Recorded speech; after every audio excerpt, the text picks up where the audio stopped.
Physical exercise এবং mental হেলথের পারপার্শ্বিক সম্পর্ক। ফিজিক্যালি যদি আমি স্ট্রং থাকতে পারি, মেন্টালি তাহলে আমি অটোমেটিক্যালি স্ট্রং থাকবো।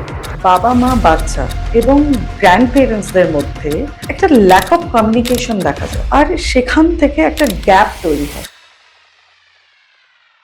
তো আজকের দিনে দাঁড়িয়ে এই কমিউনিকেশন গ্যাপের ফার্স্ট থিং হচ্ছে আমরা নিজেদের কাছে কতটা ট্রান্সপারেন্ট, বাচ্চার সামনে সেই ট্রান্সপারেন্সিটা দেখাতে পারছি কিনা। এখানে অনেক ভদ্রলোক মানে গাড়ি ওনা জানলা খুলে দিল, দরজা খুলে দিল, এতখানি মুখ থেকে তারা তাদের নোংরাটা ফেল রাস্তার মধ্যে। এখান থেকে যদি আমরা 200 মিটার হেঁটে আসি, আমরা দেখবো 10টা ছেলে জায়গায় 20টা মেয়ে ওপেনলি সিগারেট খাচ্ছে। মানে সিগারেট খাওয়াটা যেন একটা বিরাট বড় art itself. You are the richest person of this world, because Antilia বলে যে বাড়িটা আছে ধীরুভাই আম্বানি, তার থেকেও বড় বাড়ি, দামি বাড়ি এটা। তখন মা বলছে, তুই এত স্বার্থপর, তুই আমার কাঁদলি। বললো, due to you I am here. আজকে যদি প্রথম দিনে যদি তুমি দুটো থাপ্পড় মেরে আমাকে যদি শুধরে দিতে, তাহলে আজকে আমার এরকম ভাবে ফাঁসি হতো। এখন ম্যারিটাল স্ট্যাটাস খুবই খারাপ। বিয়ে হচ্ছে তো 10 ডেজের মধ্যে ডিভোর্স। এটাও কোথাও না কোথাও গিয়ে আমাদের মেন্টাল হেলথের উপর ডিপেন্ড। এই জায়গাটা থেকে ওভারকাম কিভাবে করা? একটা বিয়ে সম্পর্ক যখন তৈরি হয়, সেখানে একটা জায়গায় কিন্তু একটা ওয়ার্ড থাকে, তো word call expectation or purpose. তো পারপাস আর এক্সপেকটেশনের যে ক্লিয়ারিটি বিয়ের আগে যেটা থাকে এবং বিয়ের পরে যেটা চেঞ্জ হয়, যে বোঝে সে খোঁজে, সে পায়।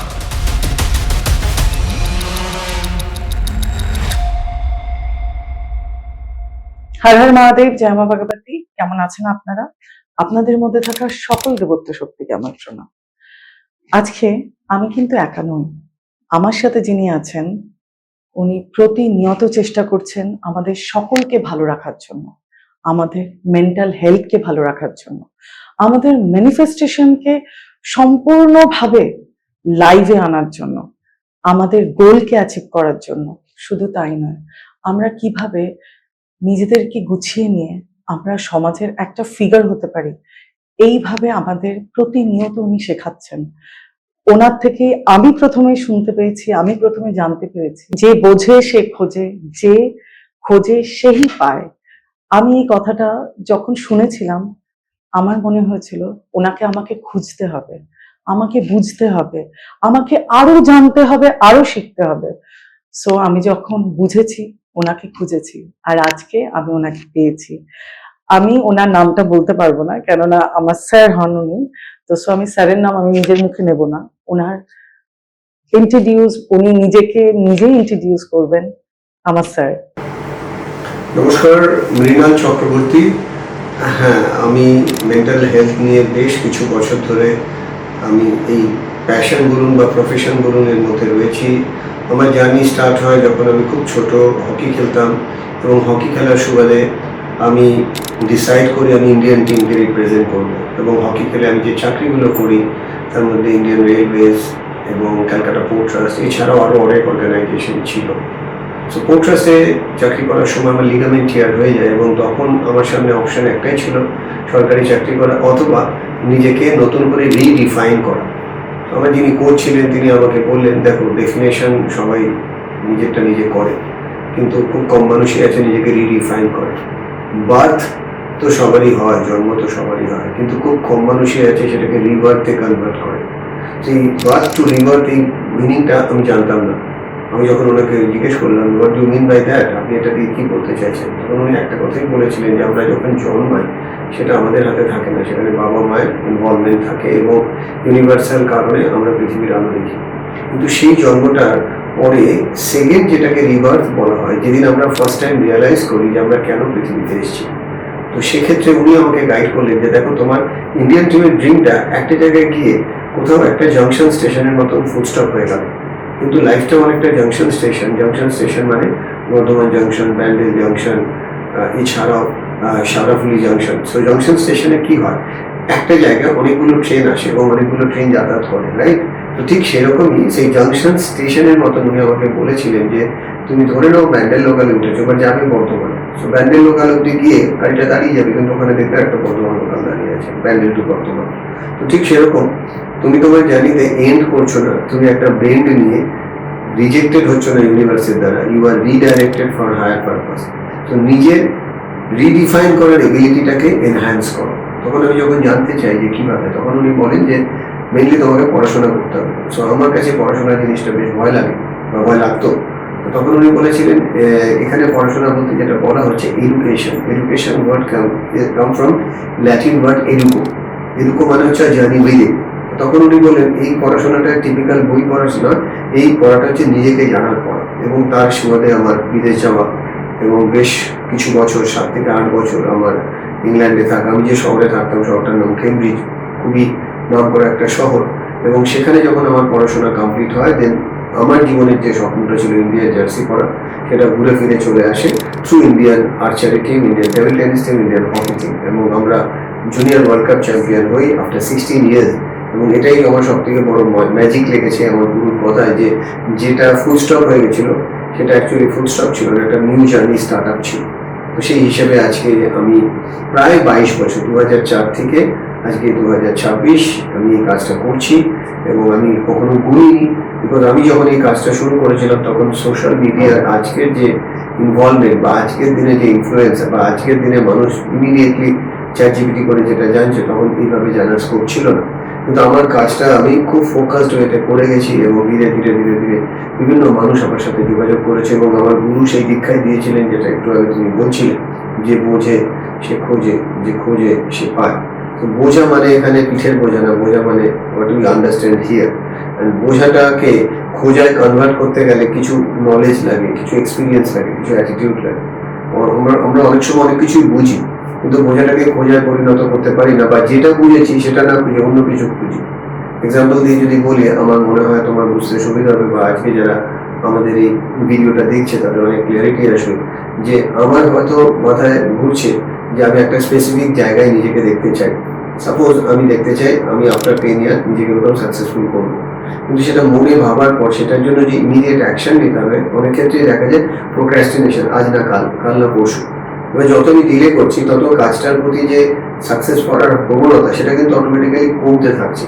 এরকম এটার যদি আরেকটু এক্সাম্পল দিই, যে কালেক্টিং ইনফরমেশন আজকের ডেটে খুব ইজি, কিন্তু applying the same information in right time, right situation, right direction, it's very very challenging, right? টাকা রোজগার করা সেই অর্থে খুবই কঠিন, কিন্তু টাকা খরচা করা খুব ইজি। তার মানে এটাকে যদি আমরা প্রিন্সিপাল হিসেবে নিই, যে একটা মানুষ তার জীবনে সফল হওয়ার জন্য collecting information is not enough, বোঝাটাই নট এনাফ। বোঝার পরে রাইট ডাইরেকশনে খোঁজা, এবং ওইখানে একটা ব্রিজ থাকে যেটাকে বলে মেন্টাল ব্রিজ। মেন্টাল ব্রিজ মানে গুরুর দরকার হয়। যেরকম আমি যখন এই ডেস্টিনেশনে আজকে এসে পৌঁছাচ্ছিলাম, আমি একটা অ্যাপে একটা গাড়ি বুক করলাম, এবং গাড়িটা যখন বুক করলাম আমি দেখলাম সেই ডাইরেকশন থেকে গাড়িটা আমার সামনে এসে দাঁড়ালো, গাড়িটা উঠলাম এবং ডেস্টিনেশনে একটা ম্যাপ দেখিয়ে নিয়ে আসলো। এই যে বোঝার পর আমি বুঝলাম আর আমি খুঁজলাম, এবং খুঁজলাম বলেই কিন্তু আমি পেলাম। সেই বোঝা খোঁজার পাওয়াটাকে একটা স্ট্রিম লাইনে রেখে জীবনকে কিভাবে করতে হয়, এটাই আমার জীবনের উদ্দেশ্য, এবং এটা নিয়েই আমার জার্নি চলছে। আর thank you for inviting me. এবং আমার খুব ভালো লাগছে আজকে আপনাদের এই পরিবেশে এসে, এবং অ্যাজ ওয়েল অ্যাজ আপনাদের মতন যারা আজকে ফার্স্ট টাইম হয়তো আমাদের কথা শুনবেন।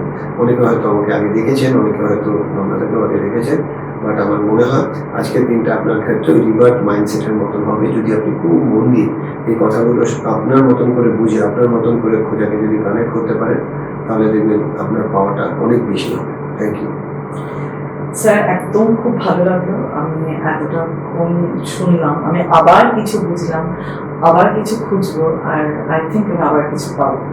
স্যার, আমার একটা কোয়েশ্চেন রয়েছে, ফিজিক্যাল এক্সারসাইজ এবং মেন্টাল হেলথের পারপার্শ্বিক সম্পর্ক।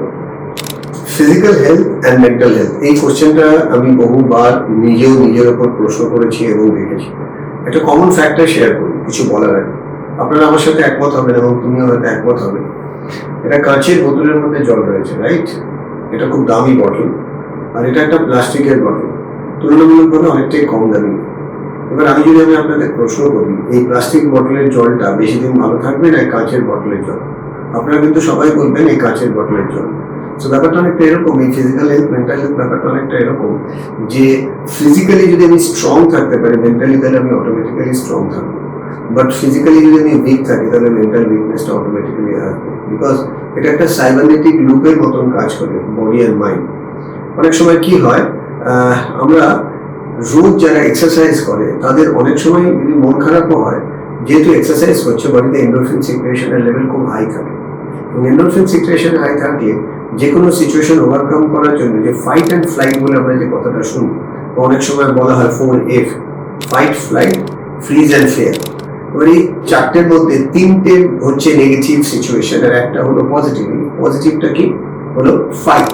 মানে ফাইট মেন্টালিটিটা যাদের বডিতে এন্ডোরফিন সিক্রেশন হাই থাকে তাদের ফাইটিং মেন্টালিটি অনেক বেশি থাকে, তারা যে কোনো টাফ টাইম বা আনপ্রেডিক্টেবল সিচুয়েশনকে খুব ইজিলি ফেস করতে পারে। But those who are not doing proper exercise, যারা এক্সারসাইজ করছে না, জাঙ্ক ফুড বেশি খাচ্ছে, যারা হয়তো ভাবছে ও দেখে নেবো, ও করে নেবো, তাদের ক্ষেত্রে ম্যাক্সিমাম চ্যালেঞ্জ যেটা হচ্ছে রিয়েল সিচুয়েশনে জানা জিনিসও তারা অ্যাপ্লাই করতে পারছে না।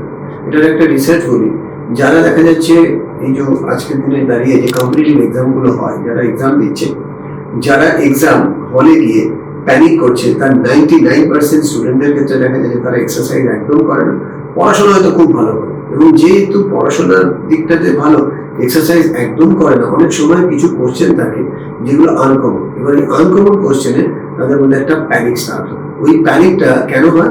তার কারণ কর্টিসল সিক্রেশন বেড়ে যায়। যদি এন্ডোরফিন সিক্রেশন হাই থাকতো তাহলে কিন্তু কর্টিসলটা তাকে প্রভাবিত করতো না, এবং যে মোমেন্টে কর্টিসল সিক্রেশন হাই হয়ে যায় সেই সিচুয়েশনটাকে হেল্প করতে পারে না, তখন তার মধ্যে একটা প্যানিক অ্যাটাক হয়। প্যানিক অ্যাটাকে অনেক ভালো ভালো ছেলেমেয়ে দেখা যায় পরীক্ষার দিন ফ্রিজ হয়ে গেছে, রাইট? কিন্তু সেখানে যদি এক্সারসাইজ রেগুলার করা যায়, অজানা প্রশ্ন সে কিন্তু কনফিডেন্টলি ফেস অন্তত করতে পারবে। ওই ফেস করার এবিলিটিটা করার জন্য আমার মনে হয় physical strength and mental strength একসাথে গেলেও ফিজিক্যালি স্ট্রং হওয়াটা অনেক দরকার, বাকিটা mental strength automatically inside the body ওটি ম্যানেজ করে নেবে। মাই গড, মানে আমিও আজকে শিখলাম। অ্যান্ড আমি তো 100% শিওর আমি কাল থেকেই নয়, আজকে বিকাল থেকেই আমি নিজে এক্সারসাইজ করব। অ্যান্ড এক্সারসাইজ করলে কি কি হয় আপনারাও বুঝতে পারলেন। প্লিজ নিজের জন্য টাইম বার করুন আর এক্সারসাইজ করুন। Thank you sir. আমার আরেকটা কোয়েশ্চেন আছে। বাবা মা বাচ্চা এবং গ্র্যান্ড পেরেন্টসদের মধ্যে একটা ল্যাক অফ কমিউনিকেশন দেখা যায়, আর সেখান থেকে একটা গ্যাপ তৈরি হয়। এটা কিভাবে আমরা ওভারকাম করতে পারি? প্রথম কথা, আজকের দিনে এই প্রশ্নটা খুবই রেলিভেন্ট কোশ্চেন, খুব ইন্টেলিজেন্ট কোশ্চেন, বিকজ এই প্রশ্নটা আমি আগেও অনেক জায়গায় শুনেছি, বিভিন্ন স্কুল, কলেজ, ইউনিভার্সিটিতে যখন কি আমি এই প্রশ্নটা ফেস করেছি, তখন আমি ঠান্ডা মাথায় যখন আমি নিজে এটাকে একটু ইন্ট্রোস্পেকশন করে দেখার চেষ্টা করেছি, মানে নিজের ভেতরে ঢুকে নিজেকে দেখার চেষ্টা করেছি, তখন দেখে আমার ভেতরের থেকে যেটা উত্তর, যেটা বই খাতার উত্তরের বাইরের উত্তর, সেটা যদি আমরা একটু স্ট্রিম লাইনে দেখি, আজ থেকে 50 বছর আগে, আমার বয়স এখন 52, সো আজ থেকে 52, মানে আমার যখন 2 বছর বয়স, তখন আমার বাবা, আমার দাদু, রাইট, আমাকে যেভাবে হ্যান্ডেল করেছে, কিছু ভুল করলে যেভাবে কমিউনিকেট করেছে, আজকের দিনে যখন আমি দেখছি আমাদের নেক্সট জেনারেশন যারা, বা সেক্ষেত্রে আমার মেয়ে এখন ধরুন 25 ইয়ার্স ওল্ড, বা যারা আজকের দিনের বাবা মা হচ্ছেন, 10 বছর বয়স, 12 বছর, 15 বছর, তাদের ক্ষেত্রে দাদুর প্রভাবটা অনেকটাই, দাদু ঠাকুমার প্রভাবটা অনেকটাই কমে গেছে। বিকজ আগেকার দিনে জয়েন্ট ফ্যামিলির ব্যাপারটা ছিল, এবং অনেক ক্ষেত্রেই দাদু ঠাকুমা বাড়িতে আসতো, যদি দূরেও থাকতো, এবং ম্যাক্সিমাম সময় ফ্যামিলির বন্ডিংটা খুব ভালো ছিল। আজকের দিনে কমিউনিকেশন গ্যাপের মেইন কারণই, যেটা আমার মনে হয় পার্সোনালি, যে নিউক্লিয়ার ফ্যামিলিতে থাকা, এবং একটা বা দুটো ঘর, ম্যাক্সিমাম খুব বেশি হলে 3টে ঘর, খুব কম মানুষেরই 5টা ঘরের ফ্ল্যাট দেখা যায়। এবং মোস্ট অফ দ্য টাইম যারা আমরা ফ্ল্যাটে থাকি, যারা ম্যাক্সিমাম সময় ফ্ল্যাটে থাকা হয়, সেক্ষেত্রে কি হয়, হতেই পারে বাড়িতে আমি আমার বাবার সম্পর্কে বা মায়ের সম্পর্কে আমার ওয়াইফের সাথে কিছু আলোচনা করছি, বা কোনো একটা ফ্যামিলিতে হাজবেন্ড ওয়াইফ তাদের বাবা মার কোনো একটা কমিউনিকেশন মিস্টেক নিয়ে আলোচনা করছে, এবং আলোচনাটা হচ্ছে কার সামনে? ছেলের সামনে, বাচ্চাটার সামনে। বাচ্চাটা ওখান থেকে কি ইনপুট নিচ্ছে? ও, তার মানে বাবা মা দাদুর সম্পর্কে নেগেটিভ কথা বলছে, কারণ বাচ্চাটার মধ্যেও তার বাবা মার সম্পর্কেও নেগেটিভ জিনিসটা তৈরি হতে পারে। মানে ব্যাপারটা অনেকটা এরকম, সেই ছোটবেলার একটা গল্প আমরা শুনেছিলাম, যে একজন বাবা এবং মা ছোটবেলা থেকেই তার বাচ্চার সামনে তাদের বাবা মাকে রেসপেক্ট দেয়নি, এবং বাবা মা যখনই আসতে চেয়েছে তাদের জন্য একটা আউট হাউসের বাড়িতে রেখেছে এবং দূরে রেখেছে। এই বাচ্চাটি যখন বড় হয়েছে, যখন তাদের বাবা মা ওদের বাড়িতে আসতে গেছে, তখন তাদেরকেও ওরকম আউট হাউসের মধ্যে রেখেছে। তখন সেই বাবা মা বলছে যে তুই আমার সাথে এরকম ট্রিট করছিস, তোকে ছোটবেলা থেকে বড় করলাম, খাওয়ালাম, পড়ালাম, বলে আমি তো তোমাকে দেখেছি ছোটবেলায় তুমি দাদু ঠাকুমাকে আউট হাউসে রাখতে। তার মানে মাঙ্কি সি মাঙ্কি ডু বলে। তো আজকের দিনে দাঁড়িয়ে এই কমিউনিকেশন গ্যাপের ফার্স্ট থিং হচ্ছে আমরা নিজেদের কাছে কতটা ট্রান্সপারেন্ট, বাচ্চার সামনে সেই ট্রান্সপারেন্সিটা দেখাতে পারছি কিনা। বিকজ আমরা মুখে বলছি মোবাইল হাত দিবি না, এবারে আমি মোবাইল হাত দিয়ে বারণ করছি মোবাইল হাত দিবি না, তাহলে বাচ্চাটার মধ্যে একটা রিপার্কেশন আসবে, তুমি তো হাত দিচ্ছ। তারপর আমরা বলছি, অনেক সময় কম্পেয়ার করছি, দেখ ওর বাবা মা তোকে টিচার দেয়নি, ওর বাবা মা ওকে সার্ভিস দেয়নি, তারপরও কত ভালো রেজাল্ট করছে। প্রশ্নটা ছোট, কিন্তু প্রশ্নের কিন্তু অনেকগুলো দিক আছে, সেজন্য আমি দিকগুলোকে আমার এক্সপিরিয়েন্স দিয়ে শেয়ার করছি। বাচ্চাটা কিন্তু শুনে নিল, ওই সময় চুপ করে গেল। অনেক সময় ওই বাচ্চাটাই এসে বলছে, কই ওর বাবা মা তো আইফোন দিচ্ছে, ওর বাবা মা তো ফোর হুইলার দিয়েছে, ওর বাবা মা তো গাড়ি দিয়েছে, ওর বাবা মা তো ওকে সাউথ সিটির মতন জায়গায় বেড়াতে যাওয়ার স্কোপ দিয়েছে, সারাদিন ঘুরতে টাকা দিয়েছে, 10,000 টাকা 5,000 টাকা, তুমি দিচ্ছ না কেন? তার মানে এই যে বাচ্চাদেরকে আমরা যখন কোনো কম্পেয়ার দেখাচ্ছি, বাচ্চা কিন্তু সেখান থেকে একটা আইডিয়া নিচ্ছে যে comparison is good, comparison is required, সেও কিন্তু একটা দিন বাবা মাকে কম্পেয়ার করবে। তো সেক্ষেত্রে আমার মনে হয় এই যে আজকের ডেটে যে কমিউনিকেশন গ্যাপ হচ্ছে, এটার মেইন কারণ মোস্ট অফ দ্য টাইম আমরা ফিডব্যাক নিই না, আমরা ইনস্ট্রাকশন ওয়ান ওয়ে দিতে থাকি। একটা সময় ছিল আমার বাবা আমার দাদু কিছু ভুল হলে উত্তম উত্তম ধরাই, তখন উল্টো দিকে কোনো রিপার্কেশন নেওয়ার প্রয়োজনই ছিল না, বিকজ তখন ওর থেকে ভালো ওষুধ কিছু ছিল না। কিন্তু আজকের দিনের বাচ্চারা এতটাই আপগ্রেডেড হয়েছে, কোনো প্রশ্ন বলার আগে বাচ্চারা সেটা চ্যাট জিপিটি নিয়ে দেখছে। কোনো ডাক্তার কোনো ওষুধ দিলে প্রথমে সেই ওষুধটা সম্পর্কে গুগল করছে, গুগল করে দেখছে এই ওষুধটা মার্কেটে অ্যাভেলেবেল কিনা, এই ওষুধটা খেলে কি কি হয়, ভালো দিক কি আছে, খারাপ দিকের পরিমাণটা, এবং সেই হিসেবে বাচ্চারা ডিসাইড করছে। একজন এমডি ডাক্তার যেটা দিচ্ছে, একটা 12 বছরের বাচ্চা সেখানে বলছে নাল অ্যান্ড হোয়াইট করে যে I know more than that. So এই যে অ্যাটিটিউড গুলো তৈরি হওয়ার পিছনে টেকনোলজি ইজ মানে রেসপন্সিবল, কিন্তু টেকনোলজিকে মিসইউজ করে আমরাই কিন্তু বাচ্চাদেরকে অনেক সময় হাতে করছি, কিছু করলে গুগল দেখ, কিন্তু সেখানে গুগল না দেখে আমি যদি এক্সট্রিমলি নলেজেবল হই অন্তত এই সাবজেক্টে, আমি স্পেসিফিক্যালি গাইড দিতে পারি। এবং কমিউনিকেশন গ্যাপ যাতে না হয়, আমার মনে হয় জয়েন্টলি, যেরকম ডাইনিং রুমে যখন আমরা খেতে বসি, তখন একসাথে সবাই যদি খেতে বসে গল্প ঠাট্টা হয়, কারোর হাতে যদি মোবাইল না থাকে বা টিভিতে কোনো সিরিয়াল সিনেমা না থাকে, তাহলে কমিউনিকেশনটা ভালো হয়। এবং সকালবেলা ঘুম থেকে উঠে, যেটা আমি ছোটবেলায় দেখেছি, বাবা মাকে প্রণাম করা, এটা একটা গ্রেট রিচুয়ালস। এবং ঠাকুর দেবতাকে প্রণাম করা, যারা হিন্দু তাদের ক্ষেত্রে আমি দেখেছি, সেক্ষেত্রে আমার ক্ষেত্রে যে করাগ্রে বসতে লক্ষ্মী, বড় ভুলে সরস্বতী, বড় মধ্যে দু গোবিন্দ, শুক্রবার বড় দর্শন, এগুলোর পিছনে সবই সায়েন্স। এবং মাটি ছুঁয়ে প্রণাম করার সময় ধরতিমা তোমাকে আমি স্পর্শ করলাম, তুমি আমার শক্তি দাও। তো এই যে কনসেপ্ট, এগুলোর পিছনে সাইন্টিফিক কনসেপ্ট হচ্ছে গ্র্যাটিটিউড। গ্র্যাটিটিউড মানে আমি ইউনিভার্স আমাকে এত কিছু দিচ্ছে, আমি যেন তাকে মূল্য দিই। সবকিছু তো ফ্রিতে পাচ্ছি, বাতাস ফ্রিতে পাচ্ছি, বডিটা ফ্রিতে পেয়েছি, ভাবনা চিন্তার ক্যাপাসিটি ফ্রিতে পেয়েছি। মোবাইলে আগে কিছু করতে গেলে আমাদের অ্যাপ ডাউনলোড করতে হবে, এখানে তো অ্যাপ অটোমেটিক্যালি মানে লাইফস্টাইল অ্যাপ সবকিছু দেওয়া আছে, কিন্তু বলা হয় যে কোনো জিনিস ফ্রিতে পেলে আমরা তার মূল্য দিই না। যে কারণে বাচ্চাদের ক্ষেত্রে দেখা যায় তারা সময়কে সেভাবে মূল্য দেয় না, কিন্তু অনেক সময় বড়রাও আমরা মূল্য দিই না। আজকের দিনে সময়কে নিয়ে মানুষ খেলা করছে, কিভাবে রিল দেখে দেবে, রিল দেখবে না, রিয়েল জিনিসে রিয়েল ঘটাবে যেগুলো ভুলে গেছে। মনে মনে অনেক কিছু স্বপ্ন দেখছে, কিন্তু কন্টিনিউয়াস রিল দেখে যাচ্ছে, তাই না? আমি জানি প্রশ্নটা এক লাইনে ছিল, কিন্তু আমি প্রশ্নের বাইরে বেরিয়ে অনেকগুলো সেগমেন্টকে টাচ করার চেষ্টা করলাম, বিকজ এই ধরনের প্রশ্নের এক লাইন উত্তর হয় না, বা আমি জানি না। আমি তো চ্যাট জিপিটির মতন 50টা লাইনের উত্তর দিতে পারবো না।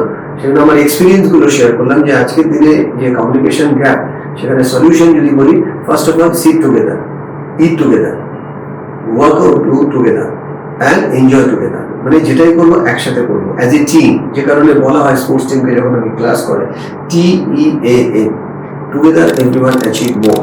সো এই টিম যে ব্যাপারটা, এই কনসেপ্টটা করলে তবেই কিন্তু সাইনার্জি ফর্ম করে। সাইনার্জি মানে একজনের ক্যাপাসিটি, দুজনের ক্যাপাসিটি, তিনজনের ক্যাপাসিটি, চারজনের ক্যাপাসিটি, পাঁচজনের ক্যাপাসিটি আলাদা, কিন্তু পাঁচজন যখন একসাথে হচ্ছে তখন একটা ইউনিক বা ইউনিয়ন তৈরি হচ্ছে। এই যে একটা ইউনিয়ন তৈরি হচ্ছে, এইটাই কিন্তু অ্যাকচুয়াল সেই বাবা মায়ের বলা ছোটবেলার গল্প, যে 5 ছেলে নিজেদের মধ্যে মারপিট করতো, বাবা মৃত্যু সজ্জায় প্রত্যেকের হাতে লাঠি দিল, লাঠিটা তারা ভেঙে ফেললো, 5টা লাঠি দড়ি দিয়ে বেঁধে যখন বললো একসাথে ভাঙতে, তখন 5টা লাঠির ক্ষমতা 500টা লাঠির মতন হয়। সো একটা ফ্যামিলি মানে it's like a union. But সবাই যদি সবার পাশে থাকি, তাহলে কিন্তু ফ্যামিলিতে কমিউনিকেশন গ্যাপ কমে যায়। এক্সাম্পল, মা হয়তো রান্না ভালো করে, বাবা হয়তো ঘর ভালো গোছায়, মেয়ে হয়তো ভালো দাদুকে হয়তো টেক কেয়ার করে। তাহলে যে যে কাজটা করবে সবাই যদি জিনিসটা ভাগ করে নেয়, তাহলে কিন্তু কমিউনিকেশন গ্যাপ গুলো চলে যায়। সে আগেকার দিনের ট্র্যাডিশনাল ভাবনা কিন্তু নেই, যে বাবা মানে খালি রোজগার করবে, মা মানে খালি ঘর গোছাবে, ওই দিক কিন্তু চলে গেছে। এখন সবাই সব কাজ করতে পারে, বাট যে যেটাতে কম্পিটেবিলিটি মানে যার কম্পিটেন্স বেশি, তাকে সেই কাজটা দেওয়া হোক এবং আনন্দের সাথে কর। যে কারণে বলা হয় love what you do, do what you লাভ।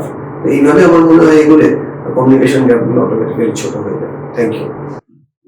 খুব ভালো লাগলো স্যার, আমি অনেক কিছু আবার শিখলাম আপনার থেকে। আমি একটা ছোট্ট ঘটনা বলতে পারি? যেরকম আমি আমার ঠাম্মার জন্য, মানে আমি সবসময় সব জায়গায় আমার ঠাম্মাকে আমি আগে রাখি। আমি ছোটবেলায় এরকম হতো, আমি খুব দুষ্টু ছিলাম, অসম্ভব দুষ্টু ছিলাম। মানে পাঁচিলে ওঠা থেকে গাছে ওঠা থেকে সবকিছু করেছি। আমি এতটাই দুষ্টু ছিলাম যে ঠাম্মার কাছে একটা বাঁশের সরু কঞ্চি ছিল। ঠাম্মা বলতো ছোট কঞ্চি, মানে সরু কঞ্চিতে মারলে লাগে বেশি। এরকম একবার আমাকে ঠাম্মা মেরেছেন, পায়ে লেগেছে। আমি কাঁদতে কাঁদতে আমার মাকে গিয়ে বললাম যে মা, ঠাম্মা আমাকে মেরেছে, তুমি চলো। মা কি করলো, মায়ের আমার এখনো মনে আছে হাতে খুন্তি ছিল, গরম খুন্তি। আমার মা কিন্তু কিছু বুঝলো না, দুটো খুন্তি দিয়ে মেরে এসছে। ঠাম্মা মেরেছে, তুমি আমাকে বলতে এসছো? ঠাম্মা মেরেছে, বেশ করেছে। এই যে ব্যাপারটা শিখে শিখে যে আমি বড় হয়েছি, মানে আজকে আমি যাই করি, যতটুকু করি, মানে আমার ওয়ে অফ টকিং, চলাফেরা বা চিন্তাধারা সবটাই ঠাম্মা। মানে ঠাম্মা আজকে নেই, যেখানে আছে হয়তো উনি দেখছেন, হয়তো খুব খুশি হচ্ছেন। মানে আমি পুরোপুরি ভাবে এইভাবে বড় হয়েছি, মানে আমার মায়ের থেকে বেশি আমার ঠাম্মা, অলওয়েজ। স্যার, আমরা জানি যে নেগেটিভ কথা যদি আমরা বেশি শুনি, আমাদের মেন্টাল হেলথ খারাপ হয়।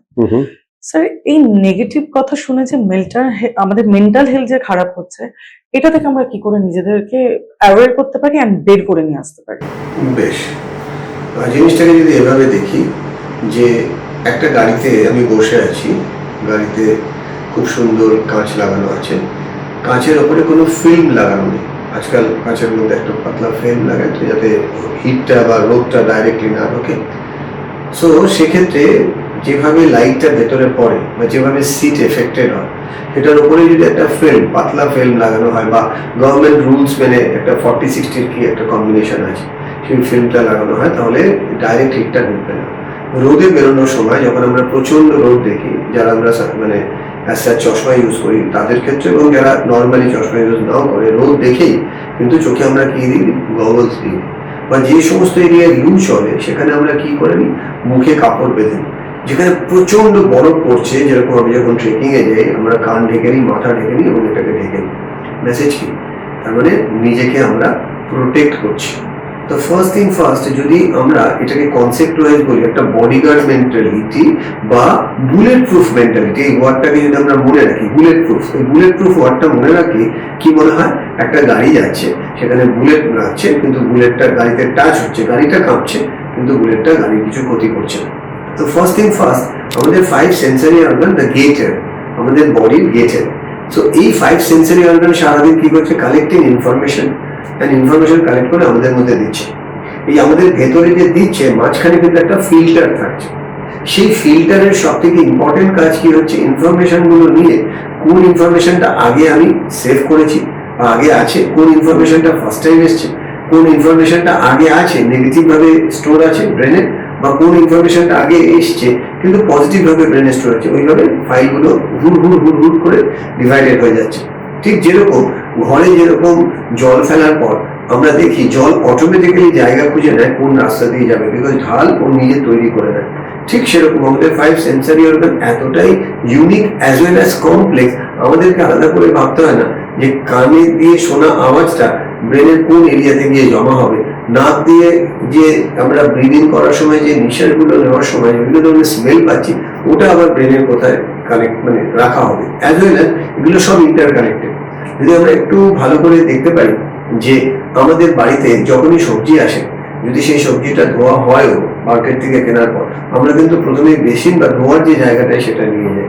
যেরকম আমাদের বাড়িতে যদি কোনো দামি জামা কাপড় কিনে আনি, সেটা কিন্তু সেই সবজির জায়গায় নিয়ে যায় না, সেটা ডাইরেক্ট আমরা আলমিরাতে নিয়ে চলে যাই। আবার কোনো একটা জামা কাপড় যদি ধোয়া হয়ে থাকে, সেটাকে শোকানোর জন্য আলমারিতে রাখি না, সেটার জন্য আলাদা জায়গা আছে। এই যে কম্পার্টমেন্ট করে রাখা থাকে, আমাদের ব্রেনেও সেরকম কম্পার্টমেন্ট করে বিভিন্ন ধরনের ফাইল বিভিন্নভাবে স্টোর আছে। কোনো একটা ঘটনা আগে যদি আমাদের সাথে ঘটে থাকে, সেটাকে কিভাবে আমি ইন্টারপ্রেট করেছি, ইন্টারপ্রেট মানে কিভাবে এই জিনিসটাকে দেখেছি এবং সেটাকে কিভাবে কনসিভ করেছি আমার ব্রেন, তার উপর ডিপেন্ড করবে ও আমাকে কি ভাইবস দেবে। সাপোজ এক্সাম্পল বলছি, বাইরে হঠাৎ করে সাইরেনের আওয়াজ শুনলাম। তো জেনারেলি আমরা কলকাতার রাস্তায় সাইরেনের আওয়াজ জানি দু তরফের থেকে বেরোয়, একটা হচ্ছে পুলিশের থেকে বেরোয় বা কোনো হাই ভিআইপি গেলে, অথবা মেডিকেল পারপাস, রাইট। এবার এই যে সাইরেনের আওয়াজ আমার লাইফে, যদি আমি ম্যাক্সিমাম সময় মেডিকেল এরিয়া যে এরিয়া আছে, এখানে তো হসপিটাল কন্টিনিউয়াস গাড়ি ঢুকছে বেরোচ্ছে, তাহলে আমার ব্রেন এই সাইরেনের আওয়াজ মানে ব্রেন কি রিসিভ করে নিল যে নিশ্চয়ই কোনো মেডিকেল পারপাস আসছে। এবার আমি যদি হাই অ্যালার্ট জোনে থাকি, হাই অ্যালার্ট জোন মানে যেখানে কন্টিনিউয়াস ভিভিআইপি মুভমেন্ট করে, সেখানে বা একদম এয়ারপোর্টের কাছে যেখানে 90% গাড়ি ভিভিআইপি ওইখানে ঢুকছে, সেখানে ওই সাইরেনের আওয়াজ হচ্ছে, তাহলে আমার ব্রেনে কি ধরলো কোনো আবার কোনো হয়তো ভিআইপি যাচ্ছে। ঠিক এইরকম ভাবে পজিটিভ নেগেটিভ যে ইনফরমেশন গুলো আমরা নিচ্ছি গেটারে দিয়ে, সেইখানে আমরা কিভাবে ফিল্টার ইউজ করতে পারি। দ্য ফার্স্ট কোশ্চেন হচ্ছে আমাকে আগে ডিসাইড করতে হবে নিজেকে চেঞ্জ করা ইজি, অন্যকে চেঞ্জ করা ইজি, সিচুয়েশনকে চেঞ্জ করা ইজি। অফকোর্স নিজেকে, তার মানে বাইরে ধুলো বালি থাকা সত্ত্বেও আমি কিন্তু গাড়ির কাজটা তুলে নিচ্ছি। কেন? ধুলো বালিকে ঢুকতে দেবো না। আমি যদি আরো বেশি প্রোটেক্টিভ হই তাহলে সবসময় একটা এয়ার কন্ডিশন ভেতরে কিন্তু চালিয়ে রাখছি। আমি এরকমও ড্রাইভারকে দেখেছি যাতে এসিও চালাবো না আবার কাঁচও তুলবো, এইটুকু ফাঁকা রেখে দেয়। কেন? যাতে ভেতরটা গরম হলেও একটু এয়ার পাস করে। আবার আমি নিজেও যখন গাড়ি চালাই আমি কোনো সময় উইদাউট এসি গাড়ি চালাই না, তার কারণ ডিউ টু পলিউশন। আমি জানি কাঁচ নামিয়ে রাখলে হয়তো তেল বাঁচবে, কিন্তু শরীরের মধ্যে যে নোংরাটা ঢুকবে সেটা কিন্তু একটা সময় গিয়ে হসপিটালে আমি হয়তো 5 লাখ টাকা খরচা করবো। সো আমার কাছে ওই ডেলি মানে এসি চালানোর জন্য যদি এক্সট্রা খরচা হয়, সেটা খরচা হবে because I have to protect my self. The same way first thing first আমাদের মাইন্ডকে এভাবে তৈরি করতে হবে। এটা একটা প্র্যাকটিস, এটা একটা লার্ন ট্যালেন্ট, এটা নিয়ে আমরা জন্মাই না। যে আমি যেরকম ফিজিক্যাল এক্সারসাইজ রেগুলার করি বলে সকালবেলা হলেই আমার বডি ট্রিগার হয়ে যায় জিমে যেতে হবে। এবার যারা এক্সারসাইজ একদম করে না তারা ঘড়ি দেখলো এখনো তো 8 ঘন্টা আছে, তারা কিন্তু উঠে ভাবে না একটু মর্নিং ওয়াক করি বা একটু বই পড়ি, তারা ভাবে একটু শুই 8 ঘন্টা। পরশুদিন আমার চেম্বারে একটি ছেলে এসেছিল, বাচ্চা ছেলে, তার কোনো দোষ দিচ্ছি না। বাচ্চাটিকে বললাম তোর সব থেকে বেশি কি ভালো লাগে? বলে আমার ঘুমাতে ভালো লাগে, জীবনে ঘুম যেন না কমে আর চোখের তলায় যেন কালি না পড়ে। 8 ঘন্টা কিন্তু আমাকে ঘুমাতেই হবে, আমার কোনো দরকার নেই WBCS হওয়ার, কিন্তু 8 ঘন্টা ঘুমে কোনো কম্প্রোমাইজ নেই, প্রয়োজনে 10 ঘন্টাও ঘুমাবো। তো কারোর মাইন্ড মেকআপ যদি ঘুমটা তার জীবনে প্রায়োরিটি হয়, তার জীবন দর্শন সম্পর্কে যখন জিজ্ঞেস করছি what is your future goal, বলে আমি বাবার প্রয়োজন মনে করিনি, বাবার ব্যবসা আছে, পরে না হয় ভেবে দেখবো। তো এটা তার মাইন্ড ফ্রেম। আর সেইখানে যদি একটা গরিব ফ্যামিলি বা খুব অর্থনৈতিক ভাবে খুব পুরো ব্যাকগ্রাউন্ডের কোনো ছেলে মেয়ের বাড়িতে গিয়ে আমি যদি জিজ্ঞেস করি যে তোর লাইফের গোল কি, সে ফার্স্টেই হয়তো বলবে যদি বাবা মার সাথে অ্যাটাচড হয় যে আমাকে বিরাট কিছু করতে হবে, তার কারণ আমার বাবা মা প্রচন্ড অভাবে আছে। তখন যদি আমি তাকে জিজ্ঞেস করি ঘুম ইম্পর্টেন্ট, বলে ঘুম ভাড়বে যায়, ঘুম ইম্পর্টেন্ট না, আগে আমাকে সাকসেসফুল হতে হবে, তারপর সাকসেসফুল হয়ে আমি ঘুমাবো। মানে যারা সাকসেসফুল হয় তারা আগে ডিসিপ্লিন থাকে এবং অর্গানাইজড হয় এবং লক্ষ্য স্থির রেখে নেভার গিভ আপ অ্যাটিটিউড, এই ধরনের ইনস্টল সফটওয়্যারের মতন মাইন্ডসেট ইনস্টল করে বলে তাদের বাধা আসা সত্ত্বেও তারা কিন্তু সবকিছু ভেঙে বেরোতে পারে। তো the first thing first, negative আসবেই, নেগেটিভ আমরা বন্ধ করতে পারবো না, বাট নেগেটিভকে কিভাবে হ্যান্ডেল করবো সেটা হচ্ছে আমাদের ব্যাপার। স্পোর্টসের ভাষায় যদি বলি, প্রেশার ইজ রিকোয়ার্ড। কোন পারফর্মার যদি প্রেশারে পড়ে মানে চ্যাম্পিয়ন হয়েছে, এই চ্যাম্পিয়ন হয়নি এটা দেখা যাচ্ছে না, যে কোনো পিক পারফর্মার তারা প্রেশার হ্যান্ডেল করেছে বলেই কিন্তু পিক পারফর্মার হয়েছে। Resistance is required. রেজিস্ট্যান্স মানে বাধা। একটা ঘুড়ি বাধা হাওয়ার এগেনস্টে উড়ে উড়ে অত চচ্চর করে উপরে ওঠে, একটা প্লেনও যে টেক অফ করে হাওয়ার এগেনস্টে। তার মানে এটাকে যদি আমি সাইন্টিফিক ওয়েতে দেখি, নেগেটিভ বলে কিছু হয় না, it's a situation, you have to handle and you have to prepare yourself such a way that whatever the situation I have to face it, I can make it. মানে যদি পাথর দিয়েই বলি, একটা পাথর রাস্তায় পড়ে থাকলে কেউ তাকে পাত্তা দেয় না। আমি যখন ইয়েতে যাই, ট্রেকিং এ যাই, পাথরের উপর দিয়ে তো পা দিয়ে যেটা, আমরা ওখানে ধুলো বালি পা লাগছে, কিছুতেই আমরা সম্মান দিচ্ছি না। কিন্তু সেখানেই হেঁটে গিয়ে দেখছি ওই পাথরের একটি অংশকে কেউ কেটে ছেনি হাতুড়ি মেরে যখন একটা ঠাকুরের মূর্তি বানাচ্ছে, আমরা সবাইকে ওখানে মাথা ঢুকাচ্ছি। ওই একই পাথর পাড়িয়ে আসলাম, একই পাথরে মাথা ঢুকছি, কনসেপ্ট কি? তার মানে ওই পাথরটা একটু extra pain, extra pressure, extra cutting হয়েছে বলে সেখানে তার ভ্যালু দিচ্ছে। সে একটা গল্প মনে পড়ে গেল তোমার এই কথাতে, যে একজন খুব বিখ্যাত মানে মানুষের কাছ থেকে শোনা গল্প। তিনি বলছেন একটা গ্রাম আছে, যে গ্রামে একটা মন্দির নেই, যে গ্রামের লোকেদের খুব ইচ্ছা গ্রামে একটা মন্দির থাকলে ভালো হয়। তো তারা ডিসাইড করলো মন্দিরের জন্য কি লাগবে, মূর্তি। কিন্তু মূর্তি তো একটা পাথরের মূর্তি হলে ভালো হয়, জন্মান্তর থাকবে। তো তারা যখন গ্রামের মধ্যে খোঁজ খবর করছে, দেখছে গ্রামে কোথাও কোনো পাথর নেই। একটি বাচ্চা ছুটতে এসে বললো যে আমাদের গ্রামের বাইরে অনেকটা দূরে দিবান্তরের মাঠে একটা পাথর পড়ে আছে, ওয়াই নট ওই পাথরটাকে আমরা যদি বানাতে পারি। তখন আরেকটা বাচ্চা এসে বললো ওখানে একটা পাথর না, ওখানে দুটো বড় বড় পাথর আছে। তখন গ্রামের মানুষরা সবাই গিয়ে দেখলো প্রথম পাথর আর দ্বিতীয় পাথরের মাঝখানে জাস্ট 20 ফুটের ডিস্টেন্স। তখন তারা প্রথম পাথরকে অনুরোধ করবে যে আপনাকে আমরা চাইছি আমাদের গ্রামে নিয়ে গিয়ে একটু ছেলে হাতুড়ে মেরে মূর্তি তৈরি করবে, এবং আপনাকে মূর্তি তৈরির পর লোকে দুধ, গঙ্গা জল, ঘি দিয়ে পুজো করবে, ধূপকাঠি দেবে, মানে আপনার ভ্যালুই পাল্টে যাবে। বলো বেশ, তার জন্য কি করতে হবে? বলো কিছুই না, আপনাকে ভেতরে নিয়ে যাবো, 10-15 জন মিলে ছেনি হাতুড়ি মারবে 6টা মাস। অনেক ভেবে দেখলো ওই 10-12 জনের ছেনি হাতুড়ি খাওয়ার থেকে আমি রোদ জল লাগছে, লোকে নোংরা ফেলে যাচ্ছে, আমার এটাই ভালো। বলে আমার কোনো ইন্টারেস্ট নেই, আমি বেশ আছি। তখন তারা দ্বিতীয় পাথরের কাছে গেল। দ্বিতীয় পাথর সবকিছু শুনে বললো ওয়াই নট, আমার খুব অসুবিধা নেই, আই উইল ডু দ্যাট, আমার তো একটুই কষ্ট হবে। এবং সত্যি 6 মাসের মধ্যে তাকে 10-15 জন যখন 10-15 দিক থেকে ছেনি হাতুড়ি মারছিল, খুব কষ্ট হচ্ছিল, কিন্তু তার মাইন্ড মেকআপ একটাই ছিল, যেন তেন প্রকারে আমাকে আমার নিজের ভ্যালু ক্রিয়েট করতেই হবে। এবং সত্যি যেদিন মূর্তি হলো এবং দেখা গেল, ওই খবর উঠে গেল যে এই পাথরের মূর্তিতে যারাই পুজো দেবে তার মনস্কামনা পূর্ণ হবে। এমনি মন্দিরের বাইরে নামও তারা দিয়ে দিল মনস্কামনা মন্দির। আর আজকে যেভাবে ভিডিওতে ভাইরাল হয়, তখন লোকের মুখে মাউথ অফ ওয়ার্ড বলে একটা ওয়ার্ড আছে, মাউথ অফ ওয়ার্ডে ভাইরাল হয়ে গেল কথাটা। ওই দেশ, তার পাশের দেশ, তার পাশের গ্রাম থেকে প্রায় 50,000 মানুষ দাঁড়িয়ে গেল যে প্রথম পুজোটা আমরা দেবো। সবাই চমকে গেল গ্রামের লোকেরা দেখে যে মন্দিরের বাইরে প্রায় 50,000 লোক সবার হাতে নারকেল। তার কারণ কে প্রচার করে দিয়েছে যে এখানে প্রথম নারকেল ফাটিয়ে যদি মাথায় জল দেওয়া হয় মূর্তি, তাহলে মনস্কামনা পূর্ণ হবে। গ্রামের লোকেদের মাথায় হাত যে এতগুলো নারকেল যদি দালানে ভাঙা হয়, দালান তো মাটি, তাহলে দালান নষ্ট হয়ে যাবে আর মন্দিরই ভেঙে যাবে। তখন ওই একটি বাচ্চা, দুটো বাচ্চার মধ্যে একটি বাচ্চা বললো, কেন আমরা ওই বাইরে যে পাথরটা পড়েছে ওটা কি মন্দিরের বাইরে রেখে? তো যেরকম বলা সেরকম কাজ, ওটাকে তুলে এনে মন্দিরের বাইরে রাখলো। সবাই কি করছে, দ্বিতীয় পাথরের, এই প্রথম পাথরের মাথায় ঠাস করে মারে, দ্বিতীয় পাথরের মাথায় জল লাগছে, প্রথম পাথরের মারছে, দ্বিতীয় পাথরে জল লাগছে। তো মনে শুরু হচ্ছে এটা আমাদের পাথর না, এটা আমাদের লাইফ। আমরাও আমাদের লাইফে এখন তো শুয়ে আছে, এখন শুধু নাও স্কুল লাইফ, এখন শোবো না, এখন পরীক্ষা শেষ হয়েছে, বাইক নিয়ে ঘুরবো না, এখনই তো বান্ধবীদের সাথে ঘুরতে হয়, পরে সারা জীবন।